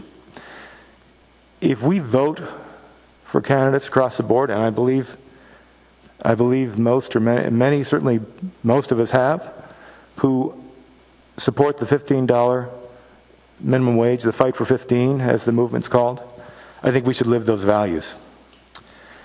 Beyond that, I am supportive of making life in town more livable for seniors and supporting the health and well-being of all of our residents. And at the FTM, we supported $7,000 to be allocated for the creation of a box sheet court. Our next item on the agenda will consider $20,000 toward pickleball. Those are worthy goals. I'm supportive of those goals. But those two projects alone get us 3/4 of the way to what it would cost this town, under $37,000, to ensure that all of our workers are paid a fair minimum wage of $15 an hour. And I therefore will support a motion to do so, pending further discussion. Councilor Breyer. Yeah, I would like to add that in addition to this being the right thing to do for employees, which it is, it's also the right thing to do for the community. It helps to raise lower wages at competing employers. It makes it also, for the town itself, easier to find workers. And if it's easier to find workers, you can hire from a larger talent pool. So I think that this is something that helps across the board, and I look forward to hopefully passing this. Please. Yeah, I have a question generally, and maybe for Mr. Breyer, Mr. Costello, interested in your insight. I'm supportive of a $15 minimum wage, and I'm actually proud that the town has done such a good job already in looking at the statistics. There's very few positions that are not at the $15 level. One area where I have concerns or hesitancy is with respect to the seasonal employees, such as, I'm just picking these out as examples, but like a beach attendant or a camp counselor or something along those lines. So I'm interested to hear from the two of you or from anybody else the basis to support a $15 minimum wage for those employees, with the understanding that once they reach the $15 level, then everybody above them as well gets increased to, I would say, higher than $15 if they're already at $15 or somewhere close to it. And before you answer, maybe I'd like to add something to that to help put it in context for this discussion. So first of all, we're just talking about $15 an hour that the town pays. This is not, we don't have the authority to set a minimum wage for private employers within town, just so that we make that clear. But it is important because I think as it does, create certain competition for some private employer in town, that is helpful. I think what we do here is sending a message about what we think it ought to be across the board, even though we don't have the ability to do it across the board. So with that said, and with the concerns raised, as a practical matter, there's a lot of struggle, upward wage pressure on lifeguards and so on. I know every year it becomes more difficult to recruit them, so their wages are going up. But should we include teenagers, for example, in that, or is there anything that we should exclude? Because I've heard from local business owners who are concerned, who hire teenagers, they're concerned about what that impact might be if they were forced to pay $15 an hour to, part-time teenage workers. Well, in fact, as you point out, President Carroll, this does not apply to private businesses and private workers. It is an action that I think is consistent, just anecdotally, from what a lot of us would pay our babysitters, or who are often teenagers, and we pay a starting nanny as well. I don't think that it's an outlandish enough number that's going to have an upward pressure on other municipal employees, and businesses can certainly bargain within the free market and within the context of the state minimum wage. That is not, it's not something where we can dictate to anyone, as you so well point out. Furthermore, I think that, as Councilor Breyer stated, you will get a broader range and possibly even higher quality of employee by offering a competitive wage as such. And I don't think that 15, again, given that unsupervised workers typically make about $24 an hour, I don't think it's out of line. If we raised it to a certain point, there would be a point. I'd certainly agree with that. If we were talking $25 or $30, then for sure. But we're not there, and that's not where we are right now. And finally, as I pointed out at a prior town council meeting, we can assume that certain teenagers come from a certain background, and maybe they don't really need it. Maybe they do. When you consider the cost of college and a lot of kids taking out student loans and paying their own way, I don't feel like I can necessarily get into the heads of a family that's trying to advance themselves, and I would rather not make an assumption one way or the other. I do know that it'll make a difference to the people earning those wages, and that we should not necessarily hone exceptions in order to get perceived results that may not be true in reality. I think a lot of people, even in this town that many consider to be, we hear all kinds of terms of a town that's well off, or you can read about it when you consider where to live in New England, that Barrington is one of the places you want to live, and there's a reason for that. However, a lot of families, a lot of people in town, they're struggling to make car payments. They're struggling to continue to live in a good school system, and they're struggling to put their kids through school. And some of those kids are paying for it or making different decisions because of the entire family's income. And to the extent that we can be just a small positive force in that direction, certainly without breaking our budget, given our other budgetary priorities, I think we should be that force. I'd like to echo that, especially the last point about trying to get into a place of carving out exclusions for the policy. I think it's when our own assumptions or privileges can come in the way of understanding how other people need to earn money, that some people do need what we might define as a livable wage, even though they're young, even though they live in a town like Barrington. Additionally, I think it sort of crosses the barrier into a management decision.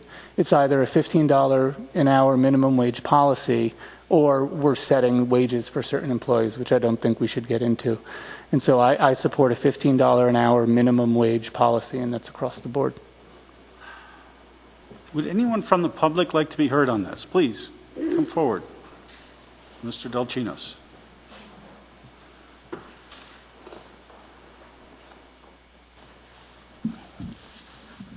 Paul Dolcinos, 20 Walnut Road. I guess I'm a little wondering, is this a solution in search of a problem? We already pay a prevailing wage that's above $15 an hour for our full-time employees, right? So really we're talking lifeguards and part-time workers, and there is a ripple effect. If we're looking at right now where you walk into a Dunkin' Donuts and they're understaffed and they've shut down the lobby and you have to go through the drive-through. So there's labor shortages right now. We have rising inflation. This will kind of contribute to that as well, as this is the government now competing with the private sector for part-time employees. So I mean, it actually would make more sense that if you have a high-skilled position, say a lifeguard, which requires additional training, and you want a responsible individual, then maybe you do need to set a higher wage for those particular positions. But maybe other positions, I don't know, riding a lawnmower or something like that, the prevailing wage, the minimum wage is adequate. I don't know if there's any small business owners in this audience, but I think many of them would probably chime in with me. We see a lot of empty storefronts in this town.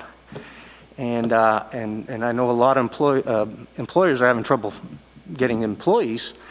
This might just, aggravate a situation already. And if it's not really a problem, then maybe we should kind of, abstain from pushing this direction and just kind of let the market forces set. And you see signs out front of McDonald's, and they're asking $15 an hour now. So that's actually what's happening now. The market is deciding what is a prevailing wage, what makes sense economically.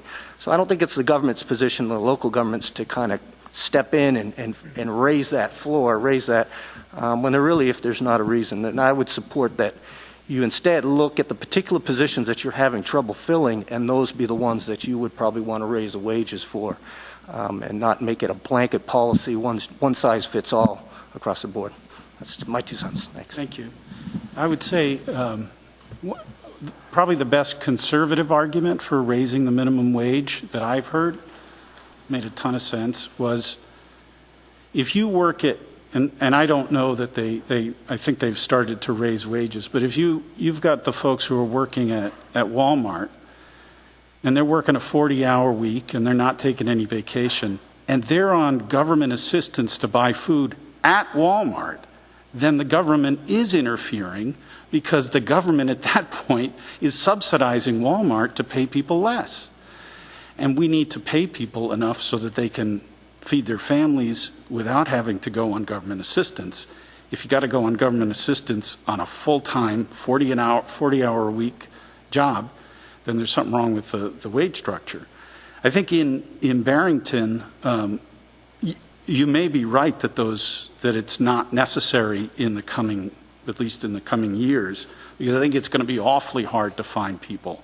But I would say that we have our full-time workers. There are some who are at 15, and most who are well above it. But we're talking about seasonal and part-time workers and whether they ought to be at that level. Would anyone else from the public? Oh, Councilor Breyer, did you want to respond? Yes, actually, something Mr. Dolcinos brought up addresses a benefit to, even if we have these young employees who don't need to earn, however we define that, the $15, they are fortunate enough to be able to just be earning spending money. And where are they going to spend that money? A lot of it's going to be spent right in our town, in the small businesses that are struggling. And so that's also a reason to do it. Well, I would further say that the point that it's a solution in search of a problem in the sense that Barrington municipal employees are fairly well paid is the reason why it's not going to have a huge budgetary impact. And that's why we're looking at something that, again, if you added, what we invested in the town FTM invested in bocce plus possibly pickleball, that's 27. This is just under 37. I don't think it's a huge hit, and therefore it also won't have economically a significant inflationary impact in my view. But it will have an impact on the lives of workers for the town. Just one correction. It's actually about 26 or 27,000. The initial spreadsheet had it listed as a higher amount, but the updated one is about 26,000. So now it's really apples to apples, and we're talking about even. It's actually less than we thought. Fair enough. Yes. I'd ask, as you consider this, you can consider two exclusions. One would be our library aides who are under 16 and are not even eligible for minimum wage, that they be excluded from a $15 minimum wage. They typically are making in the low tens, and for 13 or 14 violent books, that's the reason why they're not even under the minimum wage standard. The other I would ask is that you make this effective, if you choose to pass it, effective in fiscal year 22-23 so that we can build it into the budget. Okay. Anyone else from the public wish to be heard? Does anyone want to make a motion? I move to direct the town manager to establish a $15 minimum wage for all town of Barrington employees beginning with the fiscal year 22-23 budget and in future fiscal years unless and until otherwise directed by the council. With that motion, I would certainly entertain thoughts from my fellow councilors on the library aid issue. I'll second as is.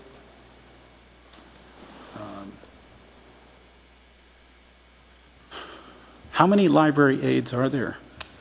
Chris?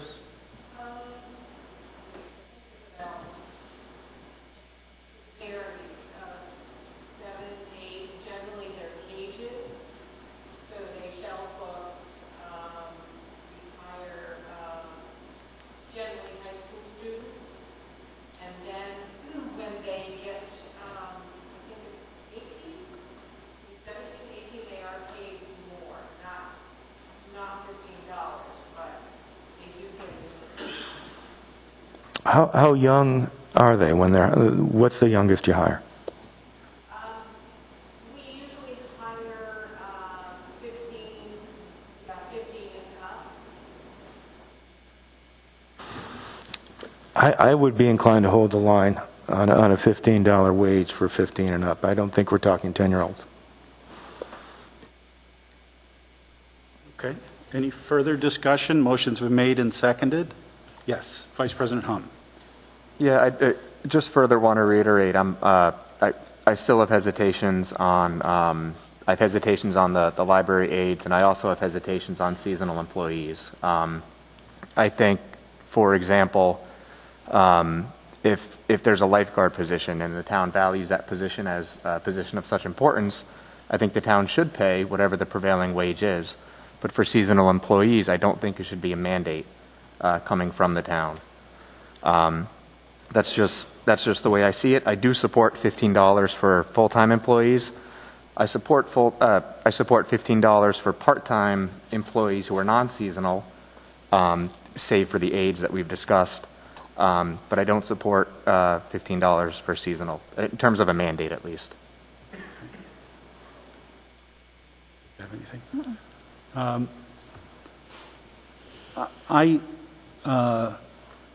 I think a lot of this is in the current environment of wages. symbolic. I think it's an important symbol. I think it's going to be hard for us to find employees that will accept less than $15 an hour. I think it's important for us to kind of set that tone by saying that we as a town provide $15 an hour wages, a living wage. So I support the motion as is. Further discussion? Okay. All those in favor? Aye. Any opposed? Nay. And no abstentions. The motion carries 4-1. Thank you. And thank you for your work on this, Mary Ann and Jim, and collecting all this information, and Kathy. Next item on the agenda. I'm totally lost. Oh, that's right. Next item on the agenda is our grants for recreation. I'm going to just an informal poll of the council, subject to having your mind changed. But do we support the idea of these grants as they're presented by our town planner? I do. I support it. I want to discuss what's being done about activities being displaced by dedicating the court, but not to the extent that I would object to doing it even if there is no plan. I hope we can find a plan. Okay. That's where I am too. Yeah. Okay. Yeah.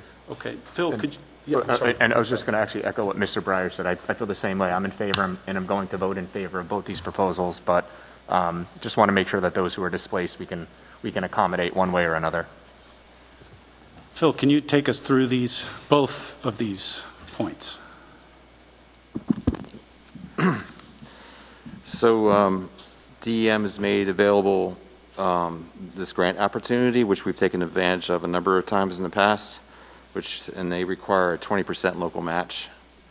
There's a large grant application of providing up to $400,000 toward these improvements, and then there's also the small grant application that could provide up to $100,000. So the Parks and Rec Commission voted twice at two different meetings to support two different applications. The large grant application would total $400,000, and that would cover a portion of the overall much larger plan for Haynes Park that could cost up to $1.8 million.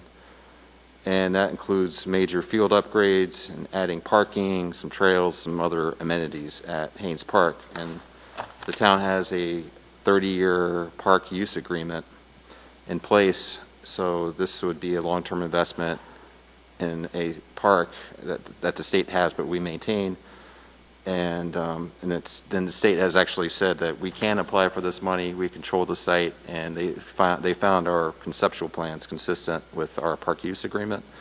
And in our park use agreement, another kind of point in favor of going for this money is that our park use agreement states that we will pursue or implement about at least $1.5 million in improvements of field improvements at Haynes Park. So it fits nicely in that field park use agreement. And the second one is the Parks and Rec Commission supports converting a section of court at Chinese that's used, I guess, used mostly for, I guess, kind of hockey, street hockey kind of use. But that part of that court, there's also a basketball court and a tennis court. It would be sectioned off and improved for pickleball courts, and pickleball being a very hot, it seems to me, just observing, pretty intense competition going on out there. I was playing tennis at the middle school courts. I was pretty impressed with what was happening next to me. They weren't impressed by my tennis, but I was impressed by their pickleball. So that's based on a cost estimate from a vendor that would cost about $100,000, and so the town would have to provide a 20% match toward that, and that would be $20,000. So the town's commitment would be pretty substantial for Haynes Park and about $20,000 for the pickleball court. Okay. And having a vote to support these grant applications, including the supporting the match itself, would really help in our application. So I don't know. Mike Seward's here from the Parks. He's the chair of the Park and Rec Commission. So if you have any questions, he could also help out. Okay. Any questions on this? You want to ask about the... Yes, so a few folks brought to our attention that the location where the pickleball is going to be established will prevent roller hockey or street hockey and any other activities that folks have done in their spare time there. I don't think it's organized in any fashion, but I'm just wondering if there are other suitable facilities in town that exist, and if not, if we have any plans to provide that sort of opportunity. Sure. There's the street hockey portion of it is generally used by a coach named Frank Avado perhaps. He runs the Providence Hockey Club and uses that area for drills occasionally. He's been offered the space at Legion Way where the ice rink is, and he says that's frankly it works better for him because it's larger. There is a group from soccer that uses that. They have a program called Futsal, and they use it in the early spring and the late fall. And they've been offered a alternate space, and they're good with that. There are local folks. There's a couple families whose children play there. There's a small playground right next to the court that we're planning on upgrading, but we'd like to upgrade. And I met with a gentleman who's had issues with that. His children and his wife were put out from that area by pickleball this summer. And I think that we can come to terms with multiple use on that site. The nets don't take up the entire space, and I'm convinced that we can abide by the first come, first serve rule that we have for these courts, for all the courts in town, and we can sign accordingly in that the first one on the court gets it for an hour and a half, and I think that we can agree that if there are children on one of those courts, that they get that for an hour and a half. Now, perhaps, it's a signage issue. I don't know. I don't think it's going to come to that, though. There is a basketball court right next to that that's wide open, and the kids play there generally, and these are small kids, the ones that are currently have, where this issue has presented itself. And so they're there during the school day. And you're not more than likely to see a lot of basketball players, youth, young people who aren't playing at the middle school over there, during the school day. So I don't think it's going to come to a head anyway. And I think if it does, that we have a way around it. Okay. Thank you. Yes, please, Councilor Costello. Let me preface this by saying I'm likely to support this item, and I say that so nobody throws their rackets at me when they're sitting back there. They brought them, yeah. But I have one thing I don't understand, because I don't know the game, is I do see people playing pickleball, for example, on the Kent Street courts, tennis courts. So what makes a tennis court unsuitable for pickleball? I mean, I just say that as someone who's never played, and I play tennis, but I don't know pickleball. Well, there are those here that would be more than happy to answer that question. I can struggle with it as best I can because I'm not an avid pickleball player myself. Tennis court nets are too tall. They're too big. They're too wide, So you can't really play pickleball on a tennis court, and the lines are different. And again, I don't mean to be difficult. I just want to understand it before we vote. I think I've seen people playing on one side of a tennis court. Correct. So, yeah, the courts are so small that you can take a tennis court and put a pickleball court on either side of the tennis net, and then the tennis net acts as actually a barrier between the two groups of people that are playing on opposite sides of the net. So again, that's where if someone can inform me, that'd be great, because I want to know what's the problem with multi-use in that way. I don't understand it. I don't think I understand the question. I think President Carroll may. Sure. First of all, are there any further questions? Okay. Members of the public, TR, if you're ready to testify as an expert on pickleball. I'm not going to testify on pickleball. I just want to clarify something on the Parks and Rec Department. Yeah. We only voted to go forward with the grant application. We did not approve to redo pickleball. That has to come to a whole town head before anything can be done. You have to meet with the boarders and the people that live over there and all that other stuff. We are going forward with the grant application to get the money and hopefully be able to do this. It's not a done deal. Yeah. I just want to clarify that. Okay. Thank you. Thank you. I would advise, if you're not ready to go forward with this, not to approve it, because you don't want to get that grant money, because they're going to be less likely to approve. You have to be committed. So you either commit now or do it later. Yeah. Understood. If you don't mind, I'd just like to say that the original Park and Recreation meeting, that was the caveat to the motion that we made and approved, that there would be some sort of town meeting, and as TR said, reckoning later.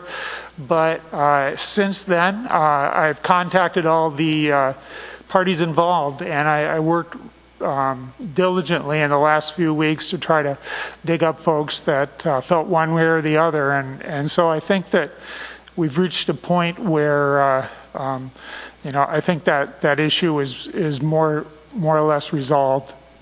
And to your question, Mr. Cussell, would you mind presenting that again? Because for some reason I didn't get it. Basically, just what makes tennis courts unsuitable for pickleball? Because I know I've driven down Kent and I've seen people play on both sides. And I'm really not trying to be difficult. I just want to understand it before I vote on it.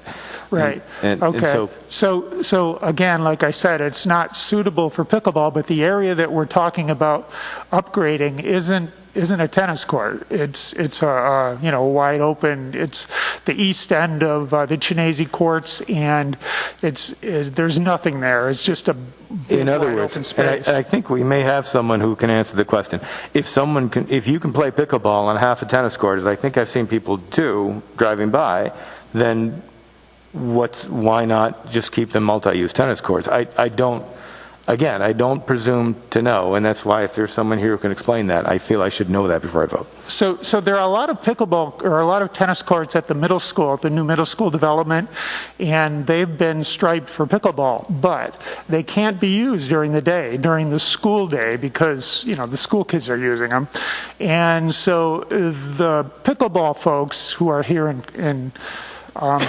they believe that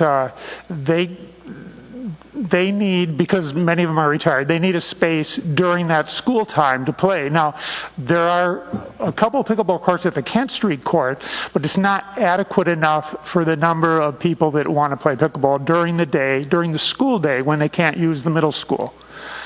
And there are, and the other issue is that these folks are bringing their own nets to set up on either side of the tennis net. It's very inconvenient, but most importantly, it excludes a lot of people that want to play pickleball who don't have their own nets. And because of the rise in the popularity of this sport, it's something that we as a town, and the Park and Recreation Commission also agrees that we as a town need to support this sort of activity, which is more than just seniors. I mean, it's a multi-age thing, which is the kind of thing we want to and courage. Thank you. Would members of the public like to be heard?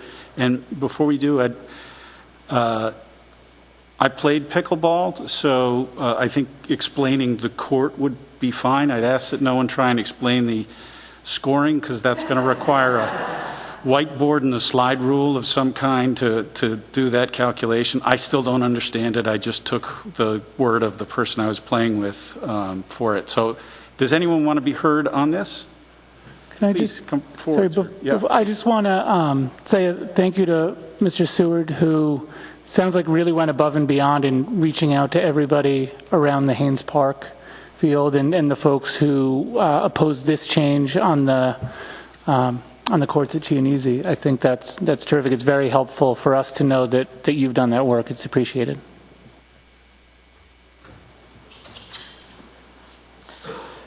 My name's Greg Knight. I live at 4 Waterway, and Mike actually gave a very complete answer for why we're looking for permanent courts at Chianese. We do come and play at Kent. We play at Barrington Middle School. We can play at Chianese even now because the town painted lines on the ground. But we are always needing to bring our own equipment, our own nets. So it's the equivalent of imagine having a tennis court but no net. So you have to bring your own net, right? Or you have the basketball court but no hoop. You got to bring your own hoop.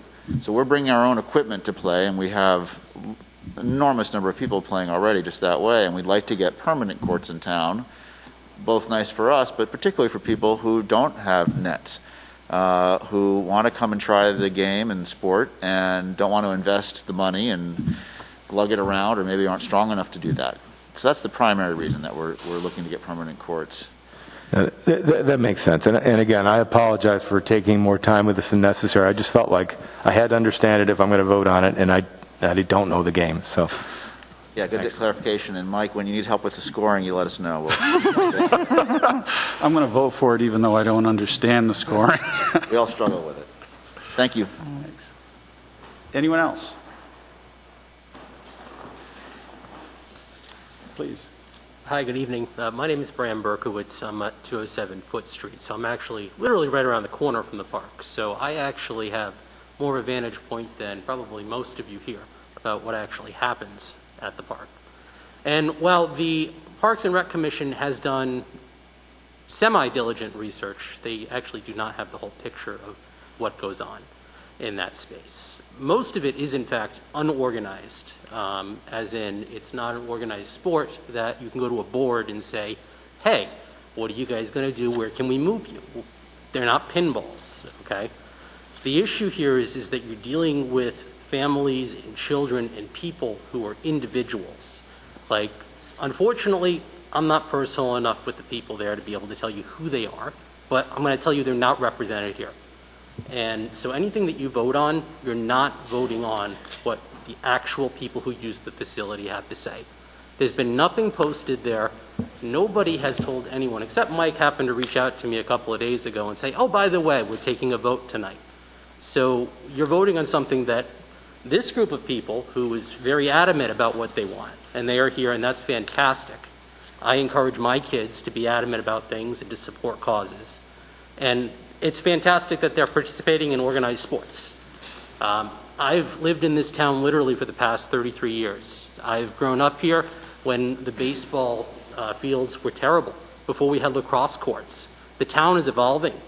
Pickleball is evolving, but they're purely an invasive species, and I apologize. That is the way to describe them.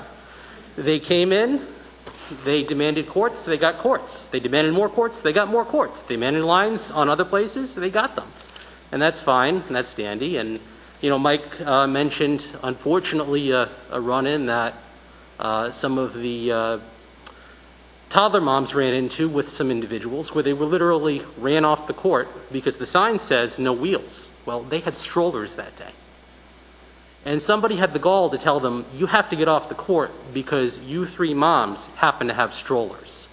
I'm sorry, but that's a little far. That's an invasive, somebody taking ownership of something that does not belong to them. Furthermore, as Mr. Costello, am I saying that correctly? I mentioned, you can play pickleball on a lined surface. You can do it in any number of ways. People are there all the time playing without nets, and that's great. The town, when they're looking at this plan, you guys don't know the full story either. When I met with Mike the other day, who was very nice and happened to come out and listen to me rant like you guys are now, and I appreciate that also, said that they looked at 4 different plans about what they could do to accommodate pickleball. None of those plans involved temporary nets, things that could use that as a multi-use space. I mean, I'm sure you guys have looked over the town's, master plan and all of that stuff. So you've seen the words, inclusive and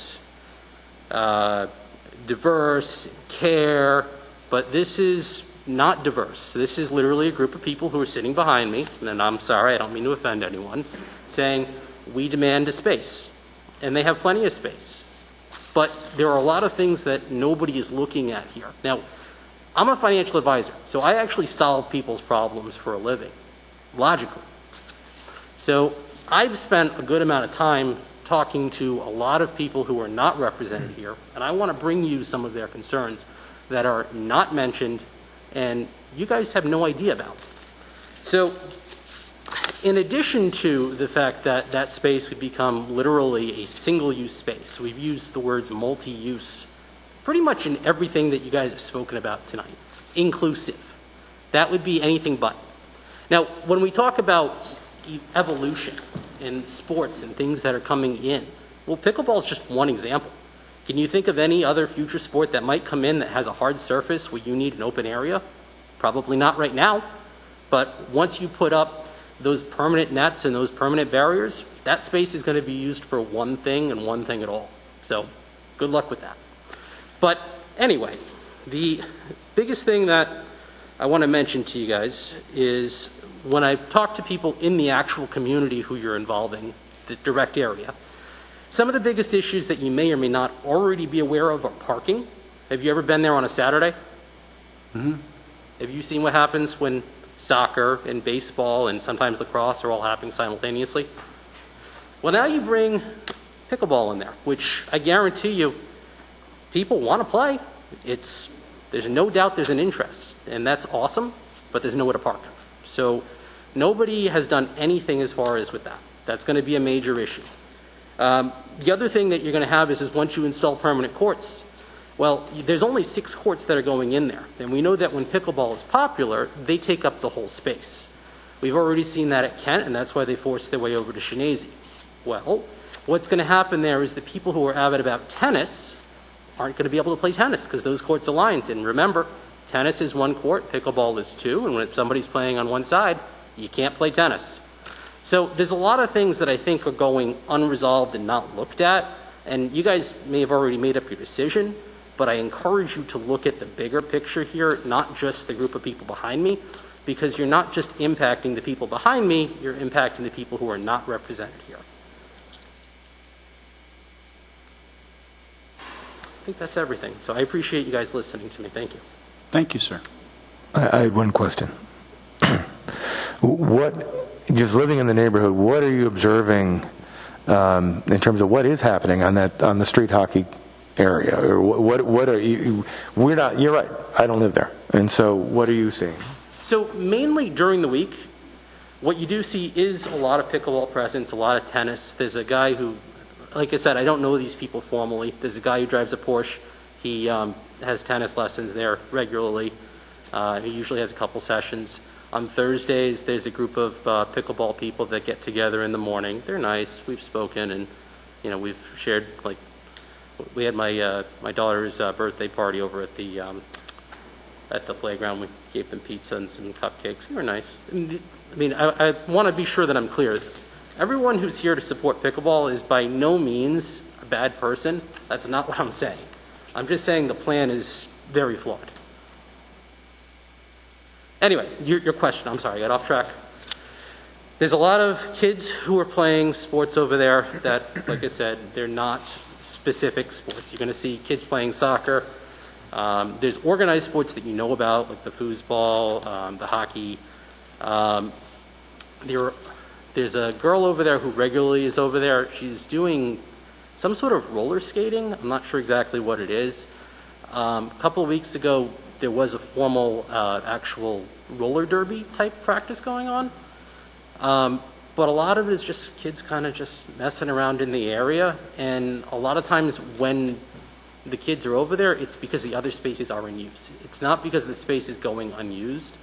I think what is really not recognized is just how much use that multi-use facility, the tennis, the basketball, and then that third area. You can call it hockey because that's what it was originally lined for. You can call it pickleball. You can call it just really anything you want. But it's basically an open multi-use area, just like a multi-use sports field would be. You can use it for soccer, you can use it for football, lacrosse, you can do all sorts of things. That's really what that third space gets used for, everything.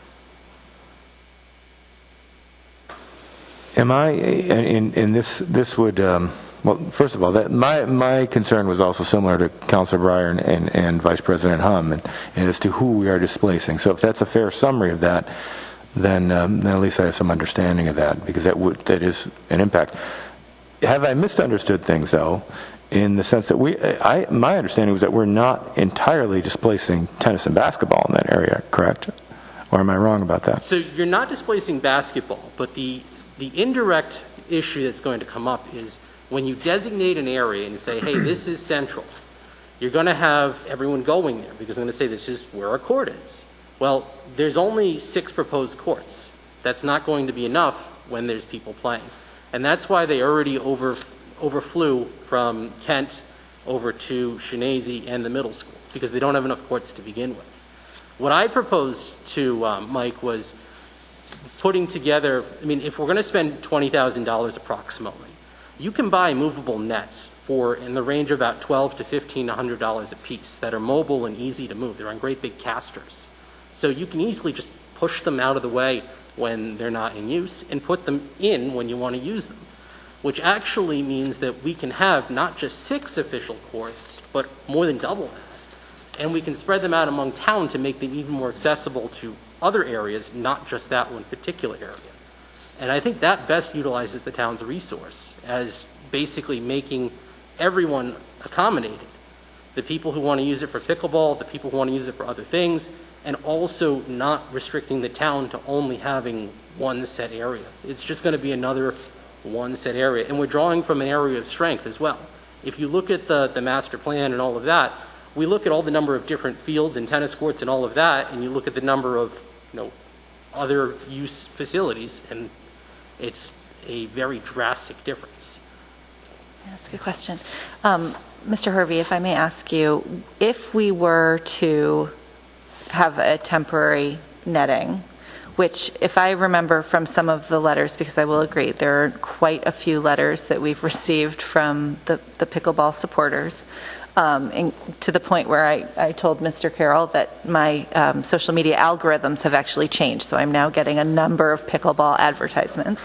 But as grants work, I would imagine, and please correct me if I'm wrong, I would imagine that if we were not to go for the full effort of the field and court improvements, that we probably wouldn't be eligible for the match. If you're going to do something like that, I wouldn't submit because you won't get the money. Exactly, yeah. Because it's mobile. It's not a permanent improvement. Yeah. Okay. Mr. Seward. One thing that Mr. Berkowitz didn't mention was that, yes, temporary nets, we didn't consider those, but most of that grant money is going to be spent on reconditioning the actual surface, grinding up the asphalt, putting up a barrier fence, and painting. And so probably, let's see, I think it was 3/4 of the grant money, or 60% of it is spent just for that. So temporary nets, it sounds like a good idea, but you're still going to have to fix that area. There's low spots, there's puddling, there's cracks. It needs to be repaired. Thank you. Thank you. Yes, sir, please.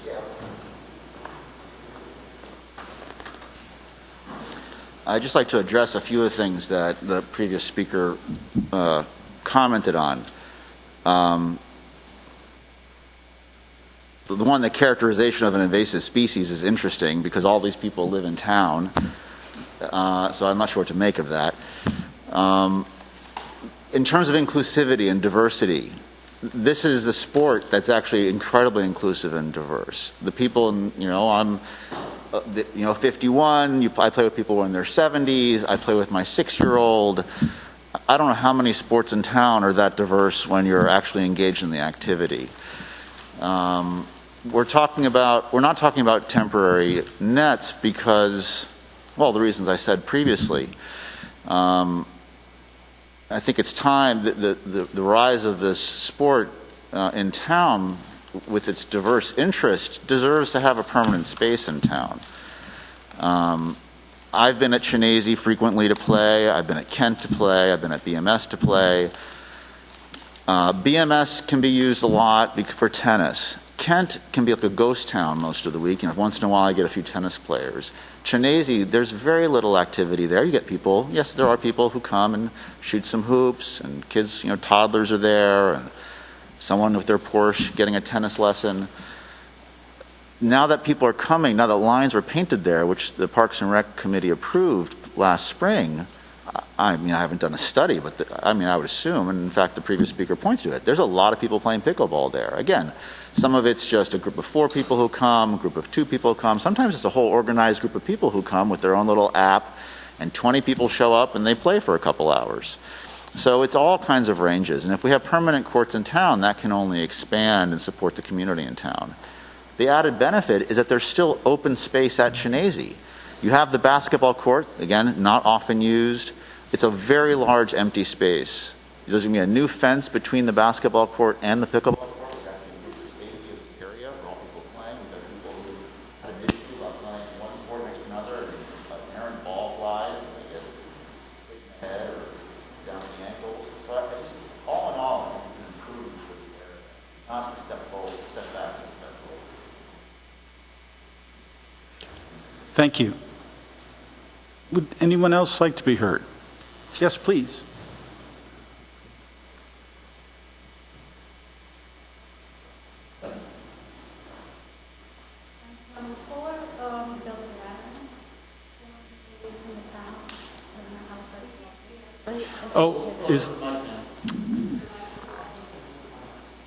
Born and raised in Barrington, live in the house I grew up in. So I'm 68 years old and I play pickleball a lot.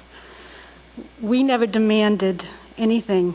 We've been working with Parks and Rec, and we've been very grateful for every single thing they've done, painting the courts. It wasn't just for pickleball. It was so there wouldn't be conflicts with the tennis players. So that's why we asked them to work to get us more spaces so that tennis players have non-school hours. They have the high school courts, they have the middle school courts, they have the Kent Street courts. But during school, we don't have that. All we had was Kent Street, and that was it. So they put the courts, and they painted it. And it made all the difference this summer, because I've been paying for a few years. So I really want to encourage, that's one of the reasons. But we never demanded it. We've been asking and really appreciative to everything that they've done. Now, the other, when pickleball we first got the lines in on Kent Street, we had a portable net. It rusted. It was tied to the fence with a key. You had to go to DPW to get the key to use it. So then we moved to the next thing where the town put a box there, and there were 4 nets in there that the town supported, the temporary nets, but you had to have a key to get in. And I had a key the first year, and my husband and I would, and a couple other people would organize the Monday and Thursday nights with the rec. But then COVID hits, that was the end of that. The nets are like $200 each, and they're heavy. And I got to carry that 35-pound thing to the court, set it up, and then disassemble it. So rather than like a tennis player just shows up with their paddle or their racket and they play.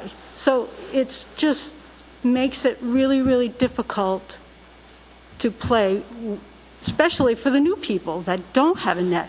Like sometimes we have people sign up, we have an app, and we have to know how many people have nets, because if we have 8 people but we only have 1 net, then we can't play, only 4 people can play at a time. So having the permanent nets there would make all the difference in the world to the pickleball players, both the young, the old, everybody. I mean, we play with people in wheelchairs, we play with young people, play with old people like me. It's an incredible sport. It's growing. I've been involved in the Barrington Pickle for a while, and I live in Hampton Meadows. I saw like 10 people playing pickleball that I've never seen before. They're not part of any group that I'm aware of. They're just more and more people are getting interested. I know different groups or different clubs are teaching pickleball, and then people just want to come and play. And it's, I really encourage you to, as I said, we're not demanding anything. We're just looking for a way where we can not have to drag out these nets. And when the wind blows, the nets fall over, they all get bent and cracked. Now mine's 3 years old, and if I don't get a new net, permanent net soon, I'm going to have to invest another $200 in a net. And then I have a because I can't carry it, I have to put it on a thing with wheels, and it's a lot, especially for senior citizens. And there's a lot of us, as you can see from the room. So I just wanted to add, the most important thing is we are so grateful for Parks and Rec and all that they've done for us, and has made all the difference in the world. And we're not demanding anything, we're just begging for something. Okay. So thank you. Thank you.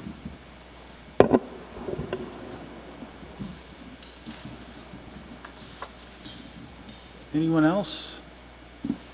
Sir, did you want to have final word on this, or are you all set? I think I'm all set. I don't think anything I have to say is going to make an impact at this point, but I appreciate the offer. Okay. Thank you. Further discussion, Vice President Hum. Yeah, thanks for all the work, Mr. Seward. I think remarkable job in terms of going above and beyond, and the research that you've done and what you've looked into and who you've talked to. Thank you for doing all that.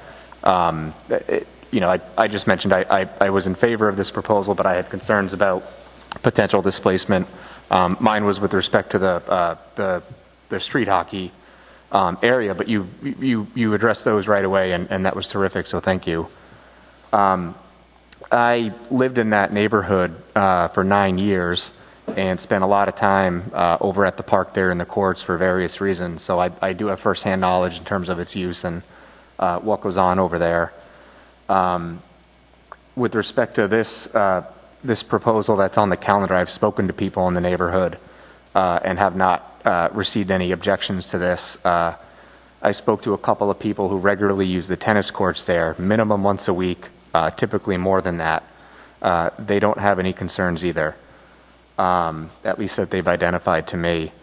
And I respect the passionate yet respectful advocacy of the pickle people, as I think you're called. I like that term, but I think it's great. I think it was Mr. Knight pointed out, this is largely, if not unanimously, a group of residents in town, and I think that's just great. And I'm happy to support something that can support so many residents for a growing sport, yet still be able to accommodate some of the other activities one way or another. So thanks for the presentation. Thank you.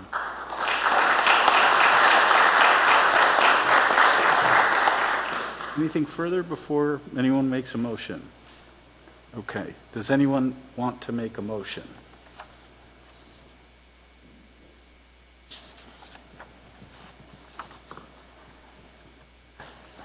I will make a motion if you bear with me so I don't butcher it.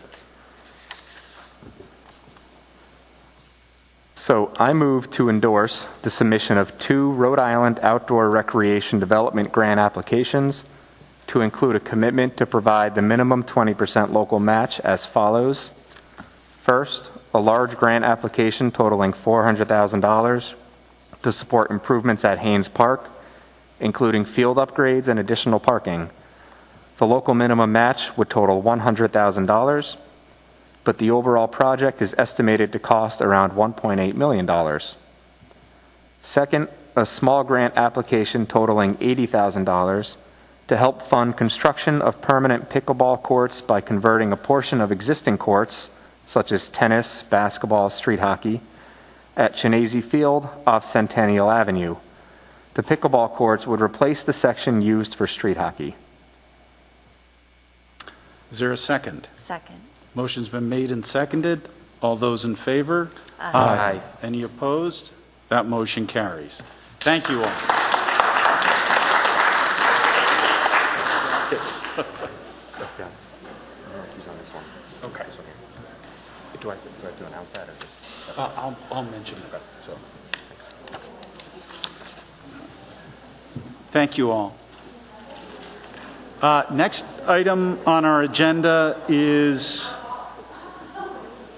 to discuss and act on, well, it's not even that, it's an update from Good Energy. And thank you for coming in. And I'll just mention that Vice President Hum has recused on this matter. Thank you for coming in, please. Yes. I assume this is on and you can hear me? It is. Okay. Yep. Well, pickleball is a tough act to follow. So it is. It is. Not really. I'm still digesting all of that. I believe you have, I prepared some slides that I think that are already distributed in the agenda. I didn't apologize for not putting them up on a screen or anything, but what I wanted to be able to do today is that, especially for the members of the council that weren't there when we originally approved the aggregation program, to have an opportunity to discuss and describe what the program is, the process that where we're at in the process, especially that we're coming up to the point of receiving finalizing bid responses, and we'll be looking for action in the council early next year to actually set an agreement with the supplier for the electricity program. So with that, I'm just going to kind of walk through the slides that you have. Hopefully everybody in the public also has them available. I won't go through about Good Energy necessarily. We were chosen as the aggregation consultant to develop the energy aggregation program for the town of Barrington. We are also working with the towns of Portsmouth, Central Falls, South Kingstown, and Providence, along with Barrington on this initial bid. Since I've been in front of the council, we've actually had Newport and Narragansett join the work. They are currently in the process of developing and having their plans approved, but we're excited to continue to grow the number of communities that are engaged in the energy aggregation work. Just as a brief overview of it, the purpose of the energy aggregation is that we have choices when it comes to who our electricity supplier is. This is not to change in any way the work that National Grid does to maintain the wires and poles and distribute electricity, do the distribution of electricity. This is all about changing where the actual electricity that we are using comes from, who we're working with to supply it, and what source of electricity that we have. I apologize, I keep breathing in and my mask keeps hitting me. So where we're at is that beginning in October of 2019, the town council authorized us to develop an aggregation plan. With that, we worked with the town administration and brought a draft plan back to the council, where we conducted a public hearing. Unfortunately, it was during COVID, so it was all virtual at the time, but we did a public hearing back in June of 2020.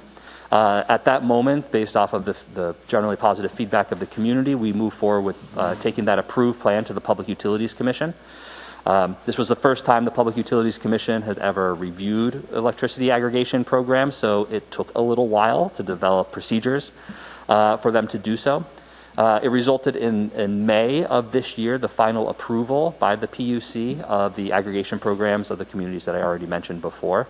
And since then, we have been working with National Grid to make sure we have the data that's necessary, the load data, the customer data, in order to conduct a competitive bidding process for who would be able to supply the electricity for the aggregation program. We're really excited at this moment because this is over 100,000 accounts is actually going out to bid in conjunction with Barrington right now. So it's a significant amount of buying power that we're able to leverage in this. And it's also got electricity suppliers really excited about being able to provide their services to new communities. And I think we're seeing that in the initial responses that we've had from the bids that have been returned thus far. And I'll say this right now, I can't actually discuss the bids themselves in public at the moment since they're still outstanding and I don't want to share confidential information prior to being able to. So I apologize that will be the next conversation that we'll have to actually go through the details of the bids. So that's what we've been able to do since May, and right now the intention is for us to be able to launch the program of May of 2022. So everything we're doing right now is aiming towards that as our final goal. In the meantime, while the plans have been reviewed and we've gone through the bidding process, there's a number of policy items that we've had to address at the Public Utilities Commission in particular, both working with National Grid and competitive suppliers in order to create the environment for our aggregation programs to be successful. One of those is the streamlined process at the PUC for new communities to engage, to choose to move forward with aggregation.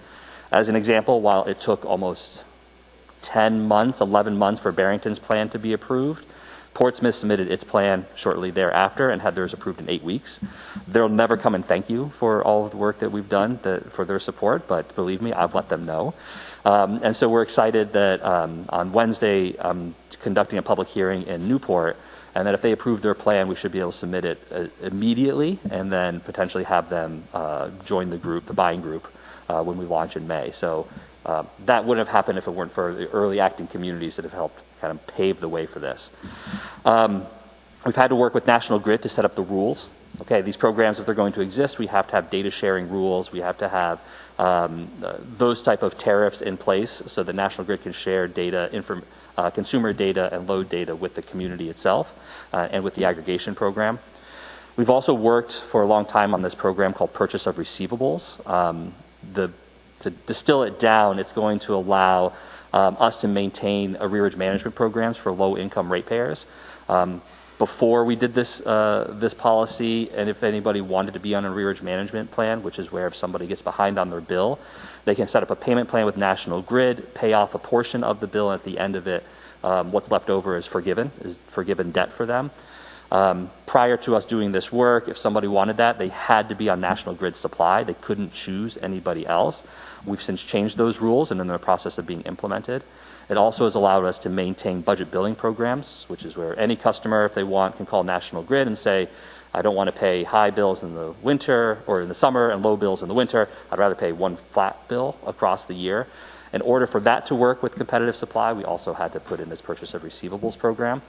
That was approved. That was approved roughly in September of this year, and the implementation date of that is between the end of January to mid-February.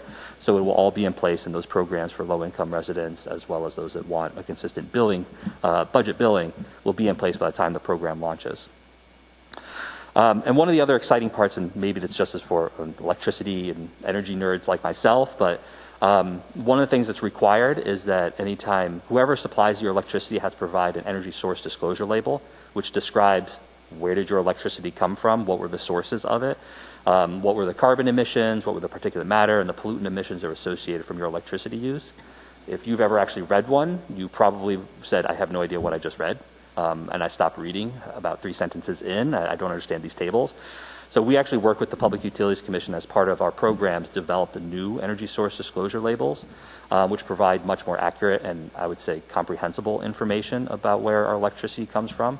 And those will be published quarterly following roughly about 6 months after the program launches. Then we start getting data in about like exactly how much was from natural gas, exactly how much was wind, exactly how much was solar.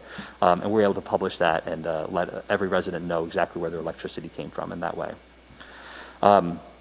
So where we're at in the timeline on this is that we got the first bid response technical proposals back from competitive suppliers in the middle of November, about the November 12th, if I remember correctly.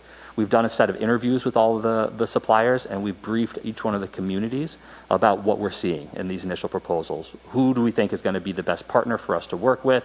What is some of the indicative pricing looking like? And we're in the middle of having those conversations. While initially we were hoping to bring a recommendation to the council before the year was out, what we found in the proposals, there was a couple of unanswered questions that we had. Some really exciting things about how they want to procure electricity to support the programs and keep competitive pricing in place. But what we want to wait for is that National Grid will be publishing the rates that we will be paying, that the last resort service, the utility service provides. Those rates will be published in mid-February, 45 days before they go into effect. And we want the suppliers to come back after those rates are published and give us a firm price at launch to demonstrate that they can be under that rate, so that we could be able to launch this program and commit to having savings from day one for each one of the residents. So until we were able to get that firm pricing, we weren't confident in bringing back a solid recommendation on which supplier to choose to the council. And so our intention is to be able to bring back to you proposals in January where we can, what the approach is of each one of these suppliers, kind of walk you through what we're seeing and tentatively have approval to enter into a contract with the suppliers, pending that final price point that we'll see in February. But we'll be able to walk through details of that in January about what those approaches are and the differences between them, so that I don't share too much information at the moment. So last note that I just wanted to remind is, like, once again, as I said at the beginning, this doesn't change billing systems for anybody. It doesn't change who you get your bill from. It doesn't change who repairs power outages in any way. It is just changing who the supplier portion is of individual. For those residents that haven't chosen a supplier, this would become the new default electricity supply for the town of Barrington, along with the other communities. So leading up to that May launch, once we reach an agreement with the supplier come mid-February, we'll be doing a really aggressive education and outreach program when we have that firm launch date, as well as the pricing structure that somebody will be, the price that somebody will be receiving from the supplier. At that point, we'll be doing multiple mailings directly to customers, one saying, this is important, read your mail, there's information about your electricity supply coming. And then the next one is a consumer notification letter that gives everybody, this is the price of the default supply, this is the price at National Grid, these are the optional programs if you want to buy 50% of your electricity from renewable sources, 100% of your electricity from renewable sources. These are the options that are available to you. And if you'd like to opt out of the program, here's a prepaid postage postcard you can send back. Here's a toll-free phone number you can call. You can send old-fashioned snail mail if you prefer, but you could also sign up on a website to say, I'd like to opt out of this program. We'll be delivering all that information directly to each one of the eligible consumers. Plus, I will likely ask for some of your time, again, prior to the launch to conduct a meeting such as this where we can inform residents this is coming.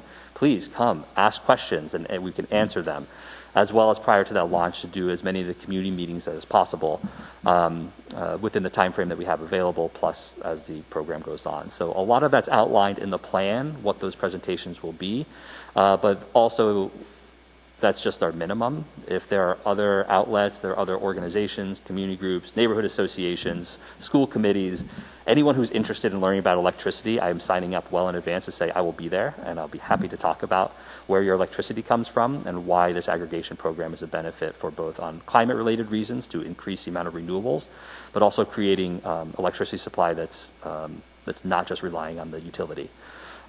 So the other slides that we put in the presentation are just examples of some of the education and outreach materials that we've developed for other communities. We'll have a dedicated website. We have the dedicated website developed. We haven't put it live on the town's website yet, but we have that available. We'll have social media content that's being developed so that we can kind of plug and play as we get to that point. But we're also ready to do news releases. I did a local cable access in Portsmouth. You can watch Portsmouth this week, right before Thanksgiving. I was there. I talked a lot about this. So we are available. We want to make sure we get as much information out to the community prior to this going into effect. But we're really waiting until we have the two critical details, which is when does it go into effect and what's the price difference between the aggregation program and National Grid. And that, I think I'll leave it at that. So when you say it goes into, we're targeting May for going into effect, when am I going to get my first new bill? So yes, that'll actually be the bill that you pay in June.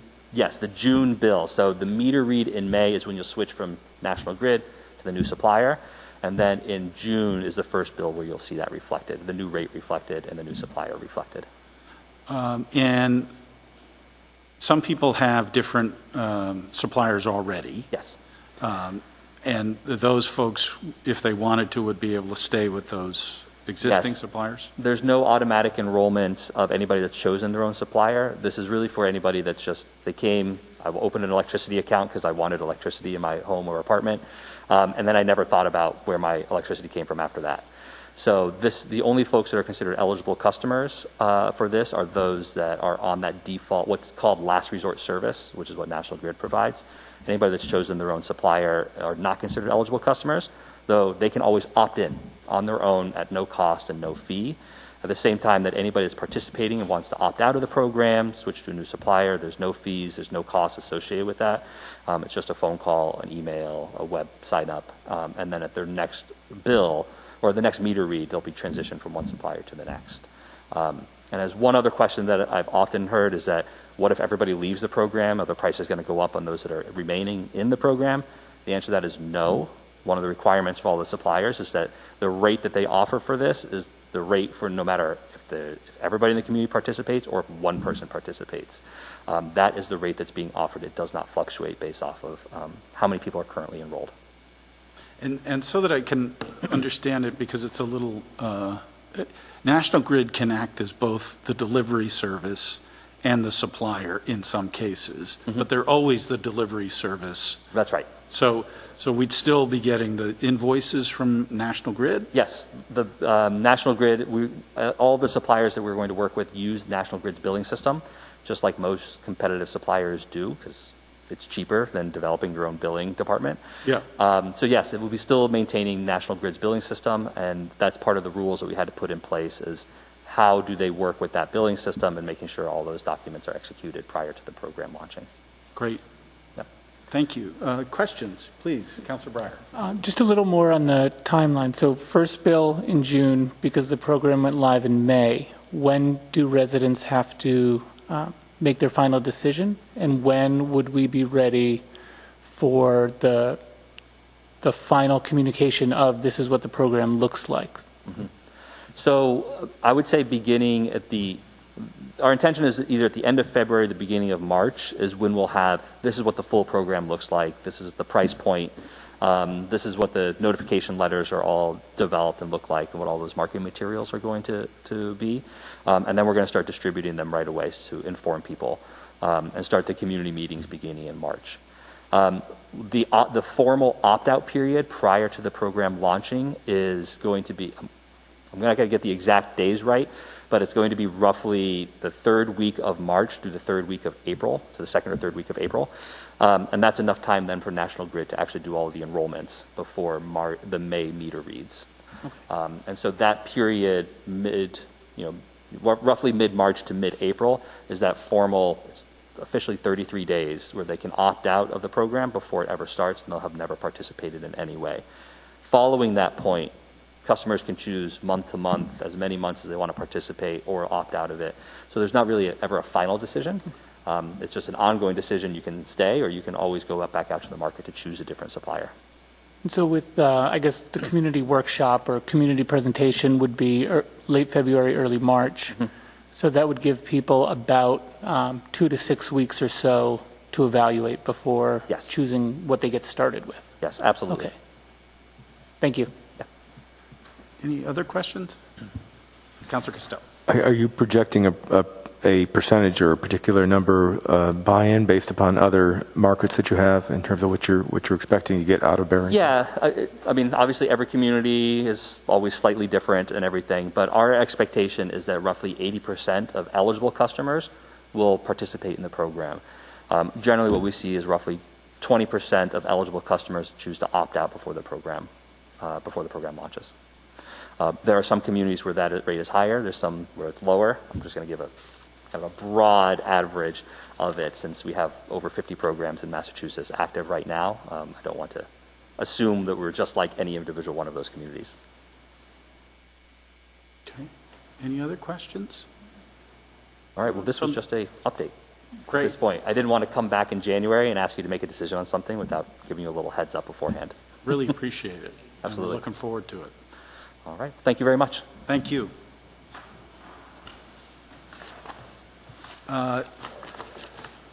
Next item on the agenda is to discuss and act on bids, and the first one is from Chief Bissett. Everybody's going to battery tools, which I like. Well, we have a particular reason. Green in this tools. case. Green tools. Simply stated, that's exactly what we're asking the manager to allow us to do, is to replace our hydraulic forcible entry tools. Some people refer to them as jaws of life, with all battery-operated equipment. The fire service has been developing these over the last number of years. We tested the top 3 brands over at least 6 months. Every firefighter in Barrington had the opportunity to test the equipment, and it was a unanimous choice to go with this particular brand that we're looking to use. When I ask for forcible entry tools, it is not just one single tool. It is cutters, it's spreaders, it's rams, and it's also pullers, depending on the circumstance. Today, we have to drive a vehicle close to a scene. You run hydraulic lines. There's a hydraulic pump running off the truck itself, and we're limited to that distance of that hydraulic tool.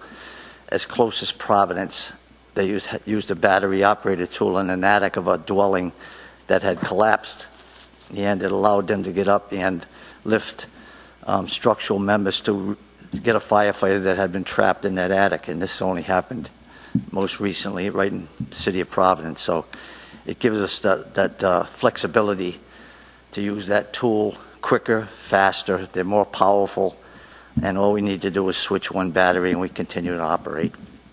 So after much research, we've recommended that the award to a ship fire equipment company, Waterford, Connecticut. A total cost would be $35,218.25. Any questions for Chief? Okay. Anyone want to make a motion? I'll make a motion.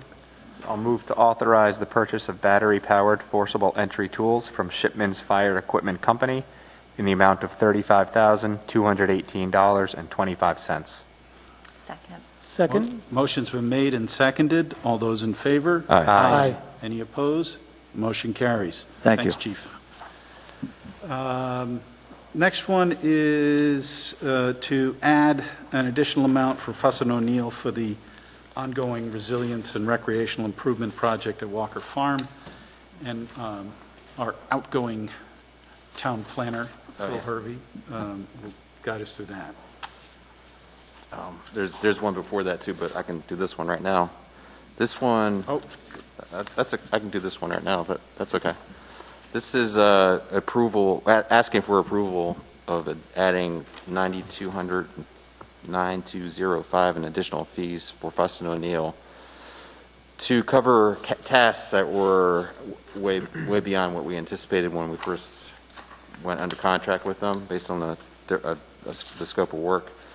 The much heavier lift on permitting regarding DEM and the Army Corps of Engineers, and also CRMC was a pretty heavy lift as well as a full. But we had to go to the full CRMC council in October for their vote, and they approved it. So everything's going great. Unfortunately, it took additional time to get there, and we're very close to being able to wrap up the construction documents and bid this out. Hopefully, build in the spring and summer of next year. But this would cover just this very heavy lift in the permitting phase that was not anticipated. So it's just asking for the additional money for this project. And this is, I talked to Fuss & O'Neill, and this is the only change order they anticipate. Okay. Any questions? Does anyone want to make a motion? I'd like to make a motion to approve $9,205 in additional fees for Fuss & O'Neill to cover tasks required to complete permitting for the Walker Farm Resilience and Recreational Improvement Project. Is there a second? Second. Motion made and seconded. Further discussion? Do we have to identify where the money's coming from? We don't for this, but you can tell them. We have two different sources of money that would, actually for this one is the Climate Mitigation Project Capital Reserve Fund.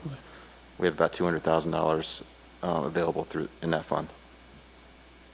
Okay. Any further discussion? All those in favor? Aye. Any opposed? And no abstentions. That motion carries. Now, going back, the Pear Corp. So this request would help solve the mystery of what to do with South Lake Drive. We're going to dig deep, literally, because we're going to do test pits and do an engineering analysis to figure out what's realistic, what kind of engineering is needed to provide a multi-use trail through the South Lake Drive, and that was supported by a number of boards and commissions that reviewed it previously. Talked to Park Corporation for a quote. They're one of our on-call engineers. They provided they took a look. They drove down. John Shevlin drove down, took a look at the site. He came up with a scope, and I ran it by Alan Corvey, and he's in agreement with the scope of work. And this would provide the engineering analysis based on the test pits that Public Works would provide, actually, and conceptual designs and cost estimates for South Lake Drive. This would really, I think, really put us in a great position for a future grant. Like the DEM has the Trail Recreation Grant Improvement Program, which, if that does get released again, which I hope it does, that could provide $100,000 toward this project. We got about that amount for the Solms Road property, the Harold Gibbs Woods property, recently. So that's a great grant program that could help support improving this corridor. So that's the request. Great. Questions? No questions? No, I just would note that this has been a priority of the Open Space Committee and also the Conservation Commission for some time, and I think they certainly look forward to this moving forward. Okay. Does anyone want to make a motion? Yeah, I'll make a motion to authorize with Par Corporation to authorize contracting with Par Corporation to complete conceptual designs and engineering analysis for potential improvements to South Lake Drive in the amount of $13,600 to include an additional 10% contingency. Is there a second? Second. Motion made and seconded. All those in favor? Aye. Any opposed? The motion carries. Thank you. Next item on our agenda is to discuss and act on ordinances. There's no introduction. First one is an ordinance relating to restaurants. This is 2021-22, an ordinance amendment to Chapter 185 zoning, Article 18, restaurants with outdoor seating areas. I am opening the public hearing into this, and I know that Councilor Breyer sent over some suggested changes to this, right? Can you take us through those? The first was to add to Section B, B1, language that would allow for a business owner to appeal a decision to the town council by having a public hearing. So if they wanted to have outdoor seating, got denied, they'd have some recourse to appeal it to the town council. Do you want to discuss one by one or go through each and then come back? So let's talk about that one. Okay. Mike Ursillo, what would be, in the absence of this addition, this is under 185, 106, I guess it's now B1. In the absence of this language proposed by Councilor Breyer, is there any recourse for a business owner? No, there wouldn't be. It would be handled administratively. This would give someone the opportunity to go beyond the administration. Okay. I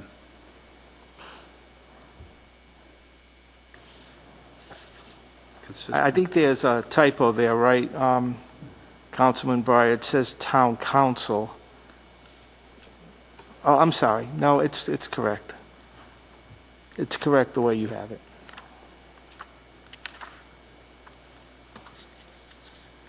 Notice. Okay. Anybody?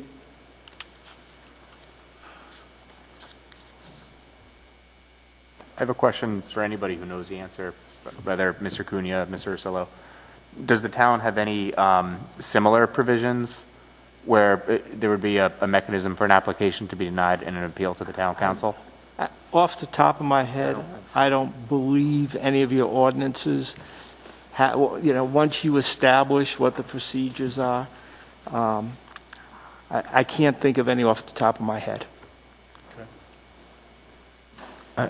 Any questions about this one? Yes, Councilor Costello. I tend to think that were such an application improperly denied, regardless of an appeal process, that there would still be the opportunity to address the town council informally, and in that sense, there's an informal procedure. I don't know if we want to get into this business, and I think that might be somewhat suggested by Vice President Hum's question.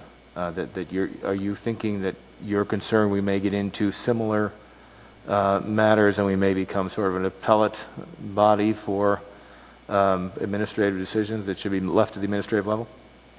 Yeah, I think, and I think that's where my concerns would be. I think it would make the town council be some form of like appellate board, and I don't know if that's the role of the council. And I think Mr. Cassell made a good point of, there is opportunity for community feedback if there are applications that might be denied or that might be controversial or something along those lines. I like the spirit of it in the sense that we're trying to encourage this, but that is also my concern with it.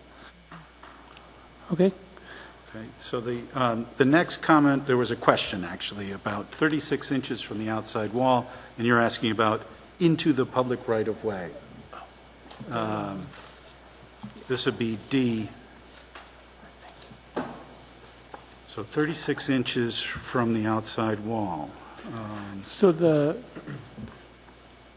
reason for this, so the question was, if you have a retail establishment that's set back from the public right-of-way, the way this is written, they can only go 36 inches from their outer wall, but they still have plenty of their own property in front of them before the public right-of-way. So could it be switched so that merchandise can only be 36 inches into the public right-of-way as opposed to from their outer wall? So if you think of a store like the Book Nerd, they're right on the sidewalk. So that would be 36 inches from their wall. The next building up, the new cafe that just opened, now granted they have a porch and then landscaping, but if they didn't have landscaping, they would theoretically have several feet beyond that 36 inches. That's their own property that they'd be then prohibited by this ordinance from displaying merchandise on. I think that's the spirit. The ordinance, this does clarify it's 36 inches into the right-of-way. I think that one makes sense.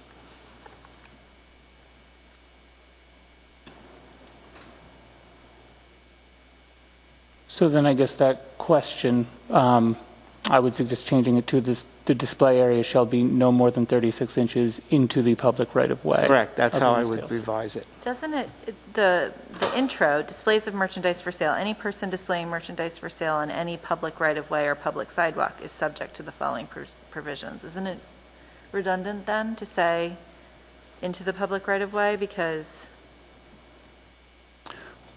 Well, so let's say their wall is right on the line, it would be redundant, but any distance in from the public right-of-way...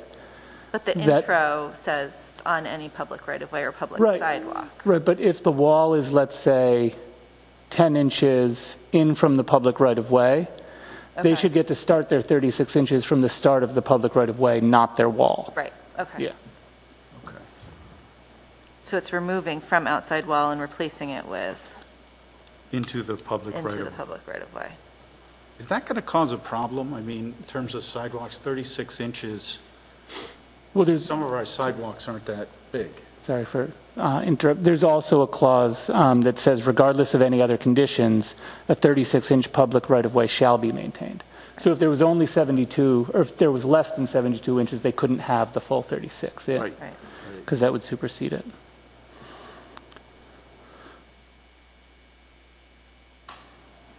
Okay, and then Councilor Breyer has proposed the addition of no merchandise displayed when the business is closed. Yep. I didn't know how to. I don't probably have good legal wording on that one, but the spirit of it is when the business is closed, they shouldn't have merchandise outside. They probably don't want to anyway because it's not very secure. But I could see us running into an issue that neighbors might not like if there are certain pieces of display that get left at all hours. So the only question that I would have around this one, because I agree, I don't think it's in the business's best interest to leave their merchandise when they're not around to watch it. But if there was ever an opportunity for us to have, there are a lot of holiday strolls that have been taking place over the last few weeks and in the coming weeks. And some of those things may go on beyond the normal business hours of operation. So would then we be restricting, if someone had a sidewalk sale, for example, does it then restrict their ability to sell if it's outside of their normal business hours? You know, I think one way you could interpret this is to say, if they're out there selling, they're open. Yeah. And so I think that would be an easy one to kind of I would delete during the hours and just leave when the license holder is closed. Yeah. Yep. It's not needed. That would just make it so, if they're open special hours or something, they're open. Okay, next proposed. I'm sorry, I'm just trying to follow. So the first one is D, subpart II, the display shall be no more than 36 inches into the right-of-way. And then you can delete from the outside wall of the retail store. And then the next one is as is, except you can delete the words during the hours. That is VII or 7. Where are you, Mike? I'm sorry. I'm sorry. Okay, so Section D1 VII. Second no page. No merchandise in red, where yes. Put in red, no merchandise shall be displayed on public, okay. And then just delete during the hours. Okay. And now we're moving to the next page, subparts, this is still E, but subpart 7. Yes. So this was putting a qualifier of, for outdoor seating areas that do not provide table service, there should be at least rubbish bins. Reason being, if you're not clearing your trash away, the employees of the restaurant are. If you're sitting at a restaurant eating, you don't necessarily want visibly, highly visible trash cans and recycling bins. That's not present in dining rooms. It's not present currently outside. And so if you're there, it's the service staff's job really to clear it away. It's the restaurant's job to clear the trash. Well,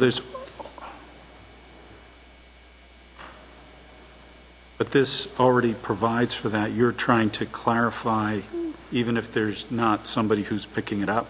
Right. So it says there shall be at least one readily available or readily visible container for litter and recycling. Yep. I'm suggesting that only apply when there isn't table service. So if you go inside, buy your food, and go sit outside, there should be a trash can. If you sit outside and a server comes up to you and gives you your food, they also are clearing everything away. You're not expected to carry away your trash and recycling. Yeah. And so there doesn't need to be a visible waste bin. I see. Because the staff knows where it is. Is there I think what you're saying makes sense. Is there like a distinction? I'm picturing you go somewhere and they don't take your order, but it's a friendly place and they may come out with your order from time to time. I would assume that's not table service. That's just them being helpful. Right, yeah. So would that be included in the proposal, or is it more if somebody comes to your table and then takes your order? I would think of it as, I think of table service as people come, they take your order, they bring you your food as a standard matter of practice. Whereas if somebody just sat at, let's say, Black Pear, for example, you sit outside, they have a practice of they hand you the number, you put it on your table, they bring you your food, you can expect that they're going to clear it away. At, let's say, the Daily Scoop, they're really busy. You go in, you order your ice cream, and they say, just wait outside, we'll bring it out to you. They would need, if they had outdoor seating, they would need to have a trash bin because they don't come to you and do it. Something like the, I was trying to think of what the name is now, the Oyster Bar. Is that what it's called currently? It's East Bay Oyster Bar. You know, the place that used to be Almax. Do they have, because they have table service, definitely. I guess I could see, because I don't know if they have a trash bin outside. No. And they don't have a lot of room for it. So,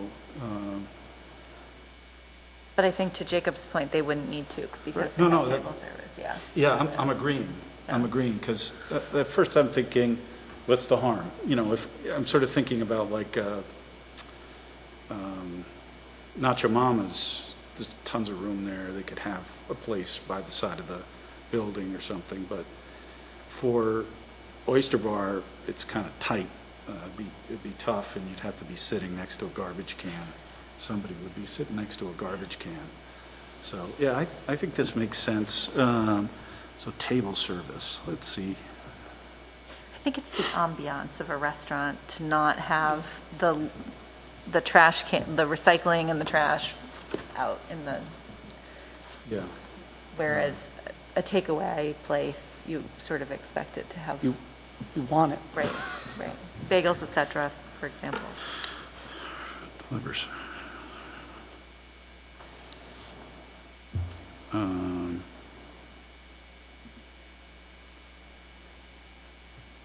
Is it, I mean,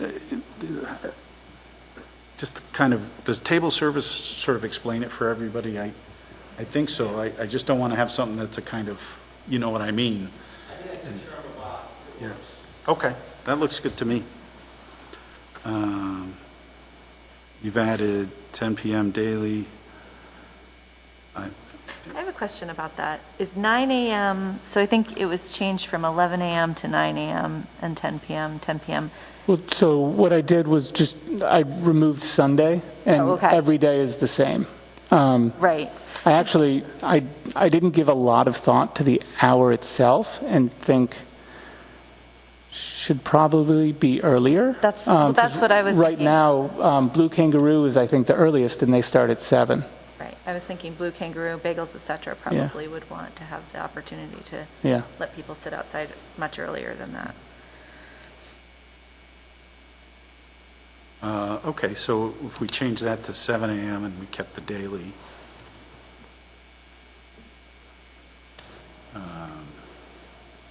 shall be strictly seating and service areas. You're Yep, that changing may- the 9 to the 7 a.m.? Is that? Yes, and add the daily that's in red there. That's in red, And then for E7, just as presented there in the red. And then for F3, that makes sense because you want light on the place if somebody's got like a place where they're, I don't know, putting together the stuff. It's something I wanted to, I don't think a change is needed to address this, but I think we should just discuss maybe enforcement or being sure that it's managed well is where the light goes. Because, we all received, the comments about one specific restaurant that might be shining into other homes. And I think we just need to be careful about that. Just wanted to add that. Okay.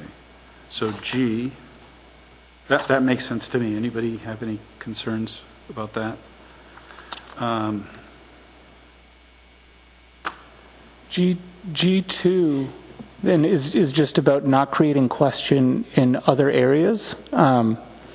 No alcohol is the same as absolutely no alcohol, and it's the same without at any time, but both of those could bring into question an area that does not say absolutely or that does not say at any time. And I spoke earlier with Amy Goins, and she said that removing those doesn't change it, and removes ambiguity. So Mary, and any comments or anything on that one, guys? This also deletes at any time. You can't. This is not a strike through there, but after public sidewalks. So it deletes absolutely and deletes at any time. Do you see that, Mary? I mean, it doesn't show it in Jacob's version. Does it show it in the original? If you look in the original, it says absolutely, so you can strike the absolutely, and then it says at any time as the final three words. Thank you. Yeah. Oh, that's weird. I just have a question on that for whoever participated in the original drafting. I actually agree with how it is phrased with respect to public sidewalks, but is it intended to be limited to public sidewalks and not, what's the other phrase? The rights of way, or public rights of way.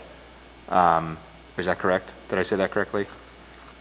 Public thoroughfares is, I think, what's used elsewhere. Hold on. I guess it is just rights of way. So I guess I'm confirming as to whether that was an intentional omission or whether there's a reason for sidewalks, which I actually support it as written, but I wanted to make sure that we weren't overlooking something in the presentation. No, it's a good point because the ordinance does address public rights of way also.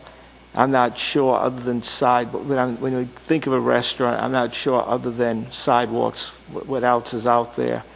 But I mean, if you wanted to be very careful, you could say public sidewalks and rights of way. So, and I'm only pointing it out, frankly, against myself and my own argument, but I'm envisioning something many years in the future, and maybe there's a town event, and maybe there's some kind of outdoor festival. Or I have a good suggestion because public sidewalks is referenced throughout here, and it doesn't also say in public rights of way. So I think at the very beginning, where it talks about public sidewalks or other areas within public's right of way, if we add a parenthetical here and after public sidewalks, and that way, throughout this entire ordinance, we will cover rights of way. And I think anticipating where you were going, this is for restaurants with sort of a permanent outdoor seating. There is some other mechanism where if we wanted to close off a street and somebody absolutely. could have, Gotcha. Okay. Serve beer on that street, we could do that, right? I'm not sure what that would be. I mean, in fact, we've done it here, right? On town hall grounds, but that's a special. You can. The council always has that ability. Okay. And that was something I also discussed with Amy earlier, was that what's in this that regulates how businesses operate at their outdoor seating does not impact individual events, because that's a separate license. And so if there was an event, it could be on a public sidewalk, it could, wherever the event is licensed to be able to do it. Okay, thank you. Yeah, that clears it up. So it's a good point. I would suggest at the very beginning where it says 185-106, use of public sidewalks and rights of way, after rights of way, I'd put a parenthetical here and after public sidewalks and parentheses, and then it goes on and private property.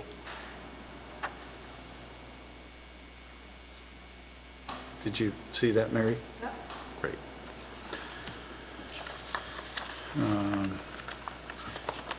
And that's it on the on the proposed changes, unless you had anything else, Jacob. No, that's all. Does any member of the public want to be heard on this ordinance? This is a public hearing.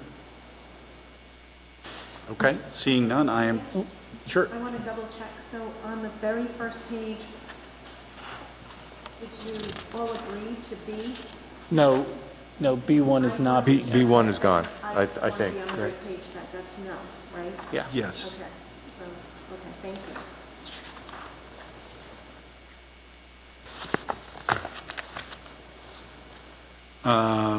Okay, so seeing no public, I'm closing the public hearing. Does anyone want to, well, do I hear a motion to pass the ordinance as presented and amended? So moved. Second. Motion made and seconded. Any further discussion? All those in favor? Aye. Any opposed? That motion carries. Thank you. So this is great. I think it's going to be a good one. Next one, public hearing is into 2021-24, renewal of ordinance, declaration of emergency. I'm opening the public hearing into that.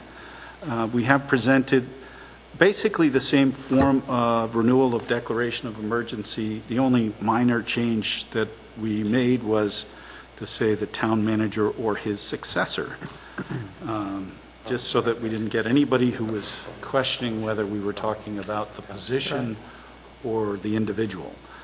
And, you know, I think it means the position, but I just didn't want to get into a battle with anyone. Any questions? So one suggested change would be to switch or to then, so that it's not two people who have that authority now, because his successor is identified. I'm So by change saying or to then. then to his successor.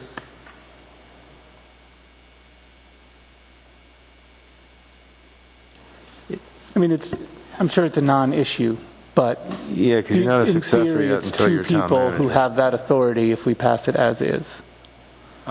Nope, because there's only one town manager at a time. But or his successor is an identified person, That hasn't succeeded yet. or to the position of town manager. You're saying because, I mean, you're saying because he already has a successor. That's how you're reading that. I think you can just eliminate or his successor. Just keep it the town manager. Okay. That appears twice.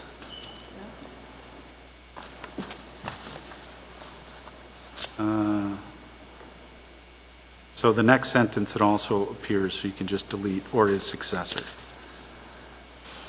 Any member of the public wish to be heard on the emergency declaration?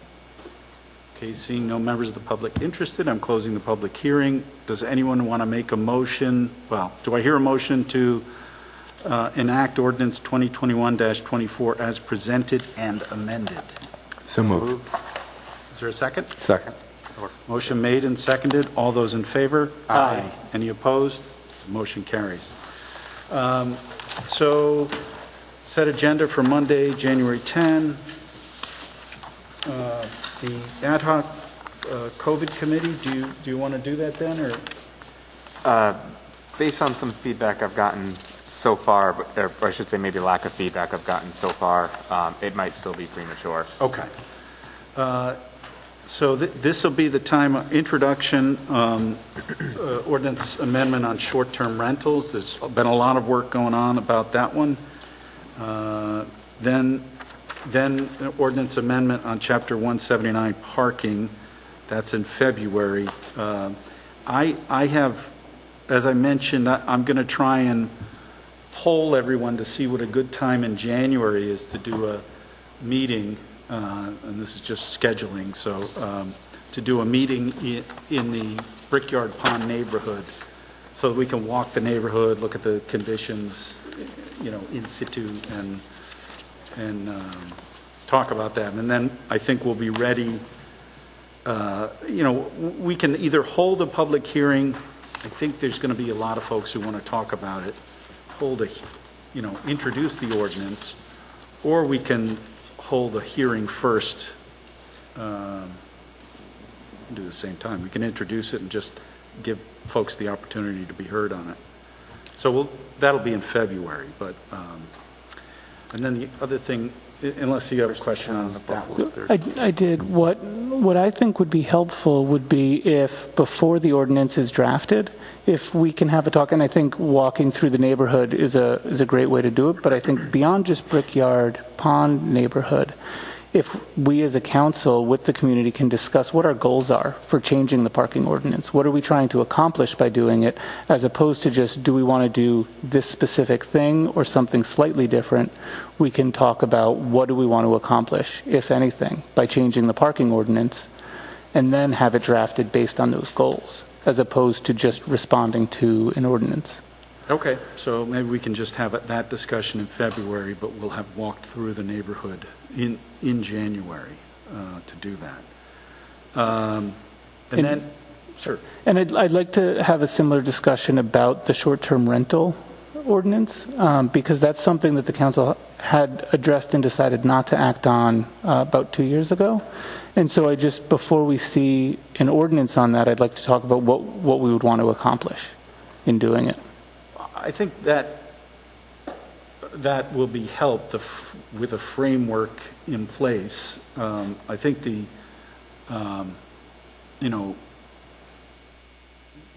goals are pretty straightforward, which is, neighbors don't want to be bothered by too much activity at certain places. So that's kind of that's where the complaints are.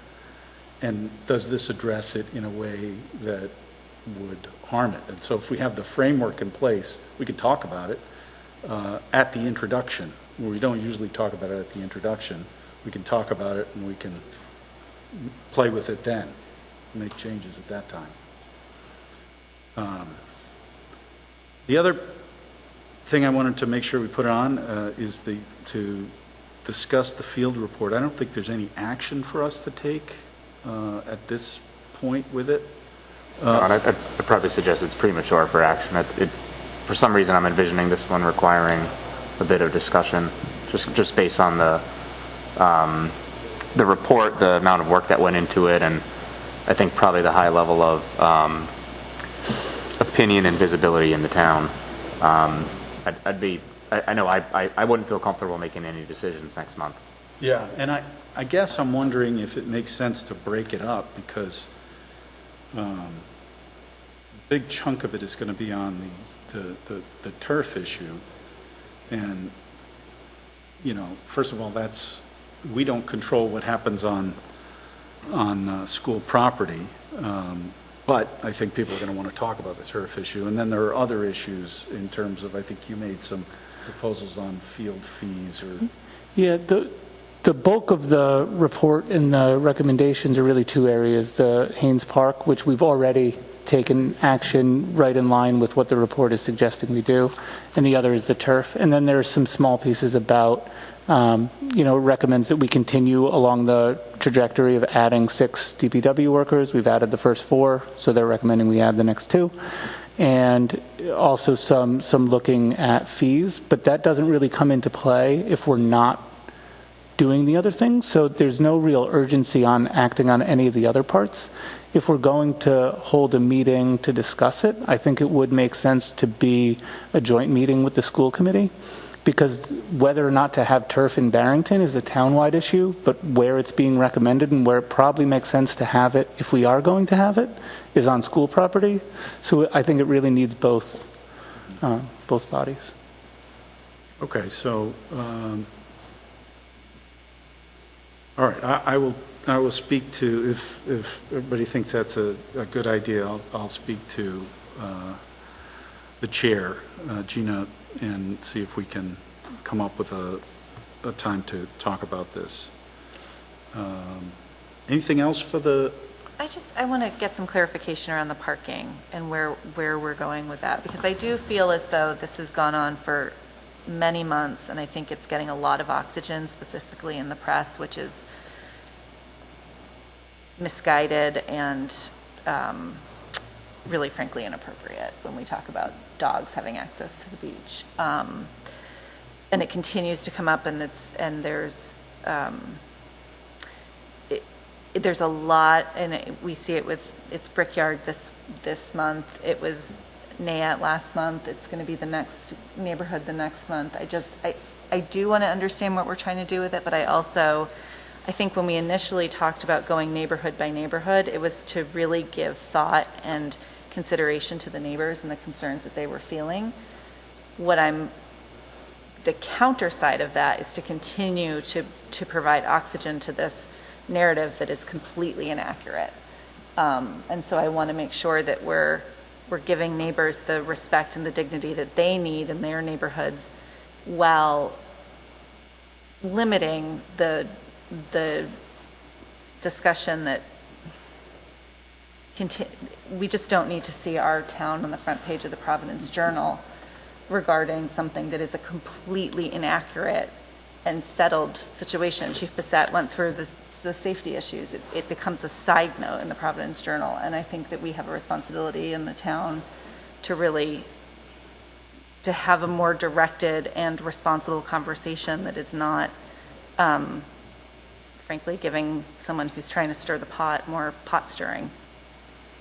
Yeah, although I guess the way I look at it is I can't control what some people are going to say, and True. they may even be able to control the narrative in the paper, but we're the ones who vote. So we have to evaluate these things ourselves. And Absolutely agree.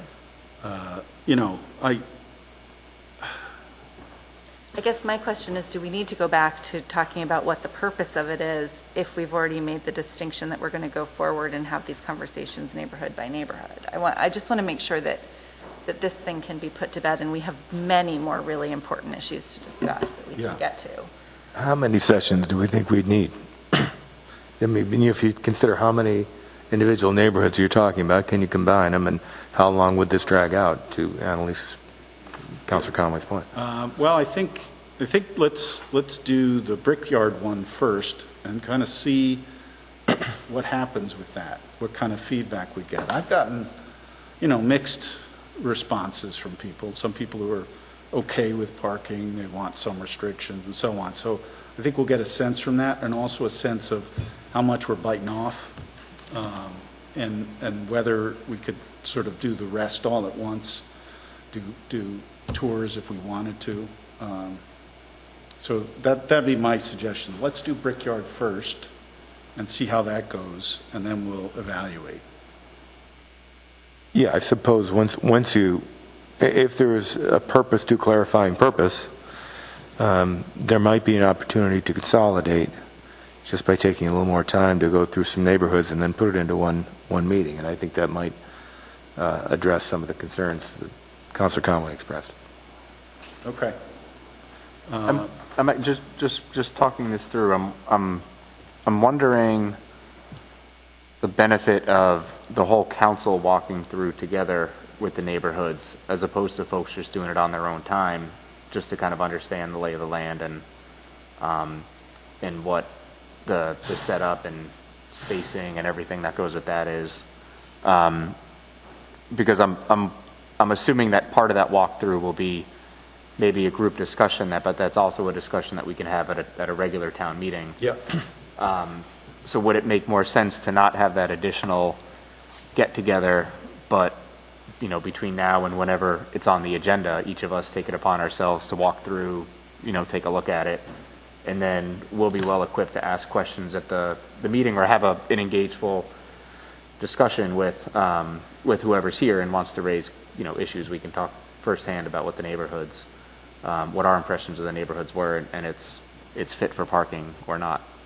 Yeah, well, that's possible unless the thinking was you're going to have town officials with us to explain something or point out technical aspects of it, And I was kind of thinking that if this could be the beginning of the conversation. I mean, what would the agenda look like? It would be location, then it would say discuss. There wouldn't be any act. It would be discuss parking issues in this neighborhood or something. And it would be an opportunity for, as you're walking, somebody says, that's the path that goes through here, and it's really dangerous because the shrubs are so close to the road. I wouldn't want anyone parking that side. Whatever, people know that area. Now, I don't think it's critical that we, are all there. I think we can certainly do it on our own. But I kind of would like an opportunity to be there and have people, say, I think this is an area that's okay. I really don't like it here, and here's why. And that would help me to sort of see it.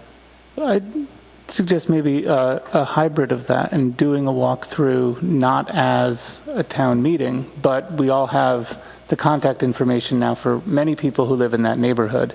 If we can each choose a time that works for our schedule to walk through, to let some of them know, hey, I'm going to walk through. If you have time, can you point out any of the things that you mentioned? Then we get the inside scoop. It's easier for us to go through, and we avoid trying to schedule an outdoor talking meeting in January, which could be pretty difficult and potentially unpleasant depending on what kind of January we have. Yeah. But again, who else from the town would attend? Would this be something that would Mr. Hervey attend? Would I would think the chiefs? Our new town manager, at least our new town manager, and so that would sort of lean towards picking a specific date, with the idea that, even if we didn't have a quorum, at least we said to the neighbors, here's an opportunity, there'll be people here, and then if you want to individually reach out to people, you could do that. But if we told the whole neighborhood that we're shooting for this date, weather permitting, we don't get any snow or something, and even if it's not too bad snow, we're not snowflakes. We can go out there and just, say we're going to start here and we'll walk it and listen to them. And, that's my thought, that I'd like to do that. I'd like to ask our new town manager to kind of be with us and be able to be briefed on different pieces of this so we can have a discussion with everybody. But I don't want to make it so that, everybody feels like they've got to make this date, because I know it's another meeting. You can certainly go whenever you want.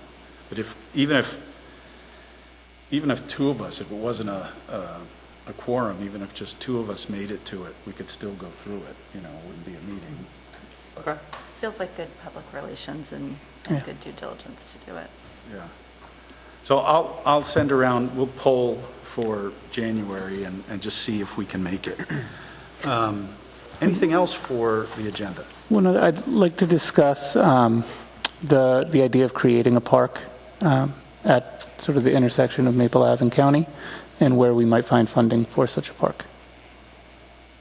Okay. Anything else? Okay.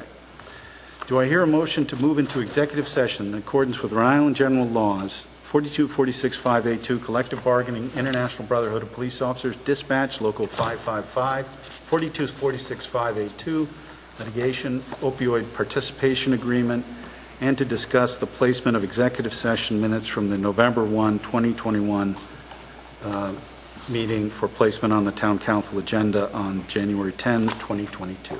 So moved. Is there a second? Second. Made and seconded. All those in favor? Aye. Any opposed? That motion carries.